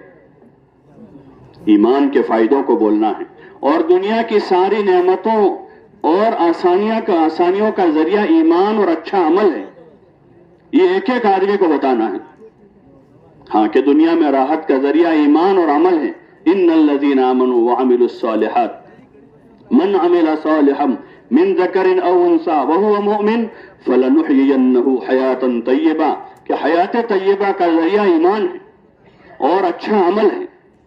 بدعملی کے ذریعے سے آدمی حیات طیبہ حاصل نہیں کر سکتا. خوشگوار زندگی، ہاں بولا جانا سب جگہ کہ بھئی آپ خوشگوار زندگی گزارو، ہمارے پاس سے لون لے جاؤ اور اس سے گھر بنا لو اور خوشگوار زندگی گزارو. تو آدمی لون لے کر خوشگوار زندگی گزارنے کی فکر میں، اس کو پتہ نہیں ہے کہ انگلی دی ہے. ہوتا نا مشین گھومنے والا، اندر انگلی چلی جائے گا تو اب دھیرے دھیرے ہاتھ جائے گا، اور پھر اگر نہ نکالا تو پورا ہی جائے گا کہ وہ انگلی پکڑی ہے وہاں، کہ کوئی سواری دے رہا ہے اور کوئی مکان دے رہا ہے. اللہ کو ناراض کر کے وہ کیسے خوشگوار زندگی گزارے؟ خوشگوار زندگی گزارنے کا راستہ ایمان اور اچھا عمل ہے. یہ ہمیں ایک ایک بھائی کو سمجھانا ہے. دیہاتی آدمی ہے تو اس کو اس کی زبان میں سمجھانا ہے. ہاں، اس کے لیے کوئی مخصوص الفاظ نہیں ہے یا مخصوص کوئی زبان نہیں ہے، بلکہ اس کو سمجھانا ہے. اللہ تعالیٰ نے انبیاء علیہ السلام کو بھیجا، جس قوم میں بھیجا اس قوم کی زبان دے کر بھیجا، تو انہوں نے اس میں ان کو سمجھایا. ہاں، ایمان کی حقیقت بتائی، عبادت کے طریقے بتائے، آخرت سمجھائی. یہ جو ہمارے گشت ہیں، 5 گشتوں میں سب سے پہلے ایمان کا فائدہ بتانا کہ ایمان قیمتی ہے، اور اعمال کی طرف رغبت دلانی ہے. اور عملوں میں چونکہ نماز سب سے اہم عمل ہے، ایمان کے بعد سب سے بڑا عمل ہے، قیامت میں سب سے پہلا حساب نماز کا ہے، اس لیے نماز کی طرف متوجہ کریں گے اور نماز کے فائدے بتائیں گے. نماز کے فائدے بتائیں گے جو حدیثوں میں آپ صلی اللہ علیہ وسلم بیان کیے ہیں کہ نماز سے روزی کی تنگی دور ہو جاتی ہے. عموماً یہی ہوتا ہے، آدمی کاروبار کی وجہ سے، نوکری کی وجہ کہ میرے پاس ٹائم نہیں ہے، میں نوکری کرتا ہوں، چھٹی نہیں ملتی ہے، میری دکان کا مسئلہ ہے اس لیے نہیں پڑھ رہا ہوں. تو حضور صلی اللہ علیہ وسلم نے فضیلت بتائی کہ جو آدمی نماز کی پابندی کرے گا اس کی روزی کی تنگی دور ہو جائے گی. کتنی بڑی چیز ہے. حدیث میں آتا ہے کہ ہر فرض نماز کے بعد ایک دعا ضرور قبول ہوتی. اس آدمی کو سمجھائیں گے کہ بھائی آپ کی نمازوں کے بعد کی دعائیں جب قبول ہوگی اللہ آپ کے دنیا آخرت کے مسئلے حل کر دے گا. منہ بھر کے بات کریں گے، یقین سے بات کریں گے اور یکسو ہو کر بات. یہ نہیں کہ ہمارا ذہن بھی کہیں الجھا ہوا ہے، ہم خود موبائل میں لگے ہوئے ہیں. اس لیے جیسے ہم نے بیوی بچوں کو چھوڑ دیا ہے، ارے بھائی چھوڑا نہیں چھوڑا، چھوڑ کر جائیں گے، ایسے موبائل بھی چھوڑ کے جاویں. بچوں سے زیادہ محبت کس کو ہوتی ہے؟ بچوں سے زیادہ محبت ہوتی ہے موبائل سے ہوتی؟ بولو نا بھائی. تو بچوں سے زیادہ محبت ان بچوں کو چھوڑ دیا. کسی کا 2 سال کا ہے, کسی کا 5 سال کا ہے, کسی کا 6 مہینے کا بچہ ہے. جب ان کو چھوڑا ہے تو اس کو بھی گھر چھوڑ دے تاکہ ہم دل و دماغ کے اعتبار سے یکسو ہو جائے. عبادت میں بھی مزہ آئے گا اور دعوت میں بھی مزہ آئے گا کہ یکسوئی کے ساتھ دعوت. اس لیے اس بھائی کو فارغ کر لے تھوڑی دیر, ان سے پہلے سے کہہ دے ہم آپ سے دین کی بات کرنا چاہ رہے ہیں, ہم آپ کے بھائی ہیں, تھوڑی دیر آپ ہمیں وقت دے دیں. کوشش کریں ان کے گھر میں بیٹھ جائیں, اسی کی کوشش کریں کہ بھائی تھوڑی جگہ بنا لو, بیٹھ جائے. عموماً گھروں میں آج کل تھوڑی بہت جگہ ہوتی ہے, پہلے بہت تنگی ہوتی تھی, اب تو گھر بڑے ہو گئے سب. پھر بھی اگر جگہ نہیں ہے تو باہر کہیں بیٹھ جائیں, لیکن بیٹھ کر بات کریں تاکہ وہ بھی کھڑے کھڑے نہ تھک جاوے, ہم بھی نہ تھک جائیں. بیٹھ کر اطمینان سے بات کریں, ایمان کا فائدہ بتاویں, نماز کی بات کریں گے, دین زندگی میں لانے کے فائدے بتائیں گے. اسی طرح بھی بچوں میں دین لانے کی ذمہ داری گھر کے مردوں کی ہے, اس بارے میں فکر مند کریں گے کہ آپ کے گھر میں بھی نماز ہو, بچے بھی اعمال کے پابند ہوں. چھوٹے بچے ہیں تو ان کو قرآن اور اعمال کی طرف رغبت دلاویں. یہ پوری بات ان سے کر کے دین کے فائدے بتا کر اب ان کو آمادہ کریں دین کی محنت میں, دین سیکھنے کے لیے, نکلنے کے لیے. وہ نقد جماعت جس کو کہتے ہیں, کوشش کریں کہ 4 مہینے کی نقد جماعت بنے. کم از کم اس مسجد سے 3 دن کے لیے لوگ نکلیں. 3 دن سے شروعات کریں گے, دھیرے دھیرے رغبت پیدا ہو. ایک علاقے میں, ایک حلقے میں اگر 15-20 دن گزرے, ایک مسجد میں 3 دن رہے, دوسری میں 3, ان 5 مسجدوں سے اگر 3 دن کی جماعت نکلی ہے, 5 جماعتیں, تو تقریباً 50-60 آدمیوں کے 3 دن لگیں گے. ان سے 3 دن کے دوران آپ کے 2 ساتھی نصرت کرتے رہے, اسی میں سے 12-15 آدمی 4 مہینے کے تیار ہو جائیں گے. وہ 60 میں سے 12 آدمی 4 مہینے کے لیے تیار ہو جائیں کہ 3 دن لگا کر واپس آئے, ان کو ہفتہ 10 دن کا موقع مل گیا, اسی میں سے 12-15 آدمیوں کو 4 مہینے کے لیے چلے کے تیار کر دیا. اب وہ نکلیں گے, وہ جا کر آئیں گے تو اس بستی میں جو ہے یہ کچھ دین کی طلب والے, دین کی محنت والے تیار ہو جائیں گے. آپ یہاں سے آگے بڑھ جائیں گے, لیکن آپ کے پیچھے اس بستی میں دین کی محنت کرنے والے وہاں مسجد کی جماعت کی شکل میں موجود ہوں گے. تو اس لیے پورا دھیان جما کر ان سارے عملوں کو قابو میں لانا ہے, کریں گے انشاءاللہ. اسی طرح روزانہ عمومی گشت ہے جو اجتماعی عمل بھی ہے, 2 نمازوں کے بیچ کا وقت فارغ کر کے کرتے ہیں. ہم سب کو معلوم ہے, معروف چیز ہو گئی ہے وہ عصر بعد یا مغرب بعد, جس وقت مقامی لوگ بستی کے زیادہ گھروں میں ملتے ہو, ایسے وقت میں عمومی گشت کر لیں. اور گشت کر کے لوگوں کو عصر میں کیا تو مغرب میں, مغرب بعد ہوا تو عشاء کی نماز میں, سارے لوگوں کو جمع کر لیں. اور یہی 6 صفات کے دائرے میں فضائل کی باتیں سناویں. ہاں, فضائل کی باتیں سناویں, مسائل بیان نہ کریں, مسائل علماء کا کام ہے. فضائل کی بات سنائیں, ترغیب دلاویں, اور کسی چیز پر تنقید بھی نہ کریں. اس بستی کی بے دینی پر کہ بھئی یہاں بہت بے دینی ہے, کوئی نماز میں نہیں آتا ہے, یہاں یہ نہیں ہے, وہاں وہ نہیں ہے, کوئی تنقید نہ کریں. ہم کسی کی تحقیر نہ کریں اور کسی کی تنقیص بھی نہ کریں, کم نہ بتاویں. کوئی کام وہاں دینی ہو رہا ہے تو یہ کہ بھئی یہ تو برسوں سے ہو رہا ہے, کچھ بھی تمہارا نہیں ہوا ہے, یہ کام کرو گے تو ہی تمہارا کام ہوگا. بلکہ ہم اپنا جو کام لے کر گئے ہیں کہ بھئی 6 صفتوں کی فضیلتیں بتا کر لوگوں کو دین کی طرف, دین کی محنت کی طرف متوجہ کرنا ہے. اس لیے سارے ساتھی جو ہے مجمع کے ساتھ مل کر بیٹھے. ہمارا جو بات کرنے والا ساتھی موٹے موٹے انداز میں ان باتوں کو جو ہے اللہ کی طرف متوجہ ہو کر فضائل کی کتابوں میں جو فضیلتیں سنی ہیں اس کی روشنی میں فضیلتیں بتاویں. حدیث کا مفہوم بیان کر, کیونکہ ہم کو اچھی طریقے سے الفاظ یاد نہیں ہیں, تو ہم مفہوم کے طور پر حدیث بتاویں کہ حدیث پاک کا مفہوم یہ ہے کہ نماز پڑھیں گے یہ فائدہ ہوگا, ذکر کریں گے یہ فائدہ ہوگا, دین کے اللہ کے نام پر جان مال لگائیں گے یہ فائدہ ہو. اس طرح کر کے اگر دن بھر سے, صبح سے آپ نے محنت کی ہے تو شام تک میں انشاءاللہ 2-5 آدمی پہلے سے تیار ہوں گے, اور جب بیان ہوگا اس میں دوسرے 2-5 تیار ہو جائیں گے, نقد جماعت تیار ہو جائے, اور وہ وقت لگائیں گے, وقت لگا کر آئیں گے, اس بستی میں کام کرنے والے تیار ہو جائیں گے. اس لیے سارے ساتھی پھر مل جل کر بیٹھیں, بات کرنے والا ساتھی بات کر لیں, اور پھر تشکیل کے موقع پر تھوڑا سا ان کو آمادہ کریں اور ان کو تیار کریں. کم از کم آخری درجے میں 3 دن کی نقد جماعت روانہ کریں, اسی مجمع کو آمادہ کر لیں کہ وہ مقامی کام بھی کریں, ان کو عملاً سمجھاویں, اور اس مسجد میں کام کی شکل بنا کر اب آگے بڑھیں. جس مسجد میں قیام جس مسجد میں کام اسی مسجد میں قیام، جہاں کام کرنا وہاں جا کے قیام کرنا ہے۔ اور ہمارے قیام کے لیے تو مسجد بھی ضروری نہیں ہے، بہت سارے مسلمانوں کے محلے ایسے جہاں مسجدیں نہیں ہیں، مسجد عبادت خانے ہیں، عبادت خانہ بھی نہیں ہے، تو ہم قیام کی کوئی شکل بنا۔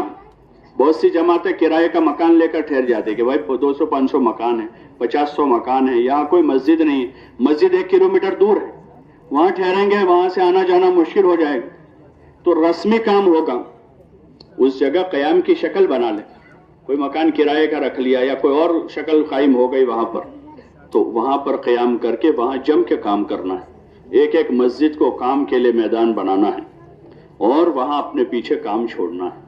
تو اس طرح ان گشتوں کے راستے سے ہمیں کام کرنا ہے۔ جب یہ تشکیلیں ہوگی تو ان کو وصول کرنے کا ایک گشت ہے، ان کو وصول کر کے اب ان کو پوری بات سمجھانی ہے، نیت سمجھانی ہے، اعمال سمجھانے ہیں، طریقہ بتانا ہے اور پھر ان کو روانہ کرنا۔ 3 دن کی جماعتیں ہیں تو وہیں قریب قریب جاتی ہیں، تو جماعت کے 2 ساتھی دوسرے دن ان کی نصرت کریں، ان کی خیر خبر پوچھیں، کیا کر رہے ہو، کیسے کر رہے ہیں، کچھ کمی بیشی ہے تو ان کو سیکھنے سکھانے کے طور پر ترغیب، حکم کے طور پر نہیں۔ تبلیغ میں جو ہے کوئی کام حکم کے طور پر نہیں، ہاں فہمائش ہے، حکمت محبت کے ساتھ سیکھنے سکھانے کے طور پر، کہ ہم آپ سے سیکھیں گے، آپ ہم سے سیکھیں گے، جو ہمیں آتا ہے سکھا دیں گے، نہیں آتا سیکھیں گے۔ تو اس طریقے سے ان کو دین کی طلب بھی پیدا کرنی ہے، دین بھی سکھانا ہے جو اصل چیز ہے، اور دین کی محنت کا طریقہ بھی سکھانا ہے۔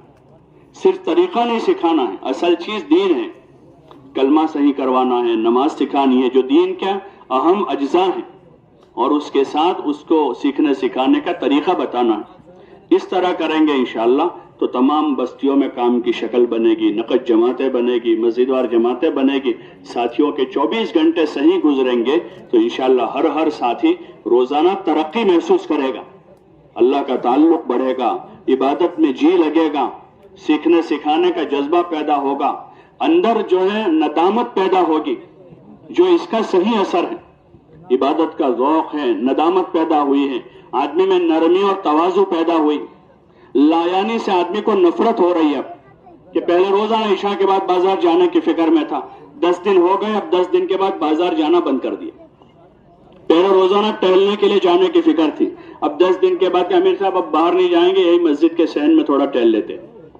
تو یہ ہے کہ صحیح وقت لگنے کا اثر ظاہر ہوا، اس لیے اس کی کوشش کریں کہ تمام قسم کی لایانی سے، بازاری ماحول سے بچاویں۔ پرانے لوگ کہتے تھے کہ مسجد کی 4 دیواری،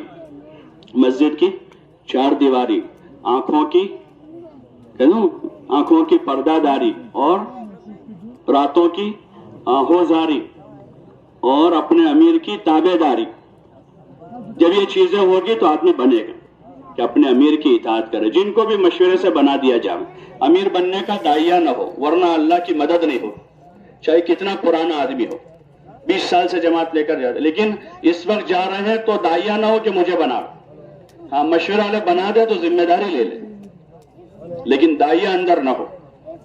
یہی کوشش کریں کسی اور کو ذمہ دار بنا دیا جائے تو اللہ کی مدد شامل حال ہو جائے گی، اور پھر جس کو بھی ذمہ دار بنا دیا جائے اطاعت کرے، ہاں ان کی مان کر چلے، پوچھ کر چلے، اس سے تواضع پیدا ہوگی، ماننے کا جذبہ آئے گا۔ اصل اطاعت اللہ رسول کی ہے، اس اطاعت کی طرف یہ اطاعت ہمیں آمادہ کرے گی۔ اب آگے اللہ کا حکم ماننا، رسول صلی اللہ علیہ وسلم کے طریقے پر چلنا آسان ہوگا، یہ اطاعت کی مشق ہے۔ جماعت میں نکل کر کسی ایک آدمی کو ذمہ دار بنا کر اس کی مان کر چلنا، یہ اللہ رسول کی اطاعت کی مشق ہے۔ ابھی اللہ رسول کی اطاعت کا جذبہ نہیں ہمارا، بہت سے کاموں میں نافرمانی کر گزرتے۔ جب یہ مشق ہوگی 4 مہینے، آدمی نے استنجے میں بھی گیا، پوچھ کر گیا کہ امیر صاحب فارغ ہو کر کوئی اور ضرورت تھی، امیر صاحب ذرا مجھے تقاضا، خبر نہ دیں، ایک تو خبر ہے اور ایک اجازت، دونوں میں فرق ہے۔ ایک آپ نے تولیہ کندھے پر ہے، ڈول ہاتھ میں ہے، صابن، امیر صاحب غسل کر لو، یہ تو غسل کرنے کے آپ خبر دے رہے ہیں، اور یہ کہ آپ کا سارا سامان اپنی جگہ ہے، امیر صاحب کے پاس کہ امیر صاحب اگر کوئی تقاضا نہ ہو تو مجھے غسل کا تقاضا، اگر آپ کہو تو ابھی کل۔ امیر صاحب کیا کہنے، دیکھو ابھی ملاقات کا تقاضا، آپ ملاقات کر لو اور آنے کے بعد کرنا، تو ہم کو ذرا ناگوار نہ گزرے کہ بھائی میں غسل کی اجازت ہو تو اجازت دیتے نہیں، اس لیے میں نے بغیر اجازت کے کر لیا، بلکہ اجازت لیں، باہر جانا ہے اجازت لیں، کوئی کام ہے تو یہ ایک مشق ہے کہ امیر کی اطاعت کے ساتھ چلنا ہے، اپنے ساتھیوں کے ساتھ خیرخواہی کرنی ہے، خدمت کے جذبے سے چلنا ہے، خدمت لینی نہیں بلکہ خدمت کرنی ہے۔ ہاں اس وقت خدمت لینا جو ہے نا وہ ایک فخر کی چیز ہو گئی اور خدمت کرنے کو لوگ عیب سمجھتے ہیں، یہاں تک کہ ماں باپ کی بھی نہیں کر پاتے، جن کی خدمت پر جنت، اللہ کی رضا، دنیا آخرت کے کتنے سارے فضائل ہیں، اس ماں باپ کی خدمت ہے، بھائی بہنوں کی خدمت، بلکہ عام سے عام مسلمان کی خدمت کتنا بڑا کام ہے۔ لیکن جب مال آتا ہے مال تو سارا نشہ الگ چڑھتا ہے، جب آدمی خدمت کو عیب سمجھتا ہے، حالانکہ خدمت عبادت ہے۔ جیسے میں نے ابھی عرض کیا کہ حضور صلی اللہ علیہ وسلم کہہ رہے ہیں ان صحابی سے کہ اگر تم اس لیے میری خدمت کرتے ہو کہ تم طاقتور ہو تو میں تم سے زیادہ طاقتور ہوں، اور اگر تم اس لیے کرتے ہو تم کو ثواب کی ضرورت ہے تو ثواب کی تو مجھے بھی ضرورت ہے۔ کون کہہ رہا ہے؟ حضور علیہ السلام فرمائے کہ ثواب کی مجھے ضرورت، تو ہم کیسے مستغنی ہو سکتے؟ کسی کو پانی پلانے سے، کسی کی خدمت کرنے سے، کسی کا سامان اٹھانے سے، کسی کو کھانا کھلانے سے، کسی کا کام میں ہاتھ بٹانے سے۔ ہاں خدمت کرے اپنے ساتھیوں کی، اور ساتھیوں کی خوبیاں دیکھیں۔ خوبیاں دیکھیں گے نا، خوبیاں تو بدتر سے بدتر جانور میں بھی خوبیاں ہیں، اور عیب نکالیں گے تو لوگوں نے اللہ میں عیب نکالا۔ کس میں نکالا؟ لوگوں نے بھائی اللہ میں، لوگوں نے حضور صلی اللہ علیہ وسلم میں عیب نکالنے کی کوشش، حالانکہ آپ تمام انسانوں میں افضل ہیں، اللہ کہہ رہا۔ تو اس لیے عیب نہ دیکھیں کسی کا، آنکھیں بند کر لیں، اس کا ہمیں حکم نہیں ہے، اور نہ ہمیں ذمہ داری کسی نے دی ہے کہ کسی کی برائی دیکھیں، کسی کی غفلت دیکھیں۔ ہم کو تو اپنے بارے میں اپنے عیوب پر نظر رکھیں۔ حضرت معاذ کو یمن کا حاکم بنا کر آپ نے بھیجا، یہ نصیحت کی کہ لوگوں کے عیوب میں مشغول ہو کر اپنے آپ سے غافل نہ ہو جانا، ہم اپنے عیوب پر نظر کریں اور اپنے گناہوں پر رویں اور ساتھیوں کی خوبیاں دیکھیں، تو انشاءاللہ نئے سے نئے آدمی میں ہم کو خوبیاں دکھے گی، گنہگار آدمی میں بھی کوئی خوبی دکھے گی پھر، ہاں کہ اس کے اندر بھی کوئی خوبی ہے، کہ اس میں تحمل ہے، صبر ہے، خدمت کا جذبہ ہے، چاہے نماز نہیں پڑھتا ہے لیکن خدمت کرتا ہے لوگوں، تو اس لیے اس کی کوشش کریں، تو اس سے محبتیں پیدا ہوگی جو بہت بڑی چیز ہے۔ ایک ساتھ رہتے رہتے آپس میں محبت پیدا ہو، حسن ظن پیدا ہو۔ مولانا الیاس صاحب فرماتے تھے کہ اگر مسلمانوں میں آپس میں حسن ظن قائم ہو جاوے تو خدا کی داد و دہش کے دہانے کھل جاوے، کہ اچھی گمان قائم ہو جاوے، بدگمانی کی اجازت نہیں ہے کہ ہم کسی سے بدگمان ہوں، بلکہ حضرت شیخ نے فضائل میں لکھا کوئی عیب ہمیں دکھا اپنے معذرت کرے، بھئی نہیں ایسا نہیں ہے، دوبارہ کرے، سہبارہ کرے، 70 مرتبہ اپنے بھائی کی طرف سے عذر کرے، پھر بھی اگر دل قبول نہ کرے تو کہے کہ تو کتنا بدبخت ہے، کتنا سخت دل ہے کہ تیرا بھائی 70 عذر کرتا ہے پھر بھی قبول نہیں کرتا، اپنے آپ کو ملامت کرنے کو کہا۔ تو اس لیے اپنے ساتھیوں کی خوبیاں دیکھیں، خدمت کرتے ہوئے، اور اپنے ساتھیوں کے لیے دعائیں کریں، ان میں کوئی کمی ہے تو اللہ کے سامنے روے، تو انشاءاللہ اس طرح وقت گزرے گا تو ہماری تربیت ہوگی، اور ہمارے ان عملوں کا ان بستیوں پر اثر ہوگا، جیسے گناہوں کا غلط اثر ہوتا ہے نیکیوں کا اچھا اثر ہوگا، ان بستیوں میں ہدایت کی فضا بنے گی، اور اس کے ساتھ رات کی تنہائیوں میں خوب رونا دھونا ہے، دعائیں مانگنی ہے اپنے لیے، اپنے گھر والوں کے لیے، اور پوری امت کے لیے۔ امت کے حالات ہمارے سامنے ہیں، پورے عالم میں مسلمانوں پر حالات ہیں، ان حالات میں ہمیں اللہ کے سامنے رونا دھونا ہے۔ ہم دعاؤں کے ذریعے سے ان کی خوب مدد کر سکتے ہیں، اپنی بھی مدد کرنی ہے دعا سے، اللہ سے مدد طلب کرنی ہے، اور امت کے لیے خوب دعا مانگنی ہے۔ دعاؤں کے لیے رات کا وقت ہے کہ رات کی تنہائیوں میں روئیں گے، دن میں دعا مانگیں گے، نوافل پڑھ کے دعا کریں گے، فرائض کے بعد دعا قبول ہوتی ہے، سفروں میں دعا قبول ہوتی، کتنے ایسے مواقع ہیں جو قبولیت کے مخصوص اوقات ہیں، تو اس کے لیے کوشش کریں گے کہ خوب دعا کریں گے انشاءاللہ۔ جو حضرات گھروں پر جا رہے ہیں وہ بھی اس کی نیت ارادہ کریں کہ انشاءاللہ اپنے گھروں پر بھی اعمال کے ساتھ اور دعاؤں کے ساتھ اپنا وقت گزاریں گے۔ اللہ تعالیٰ عمل کی توفیق عطا فرمائے۔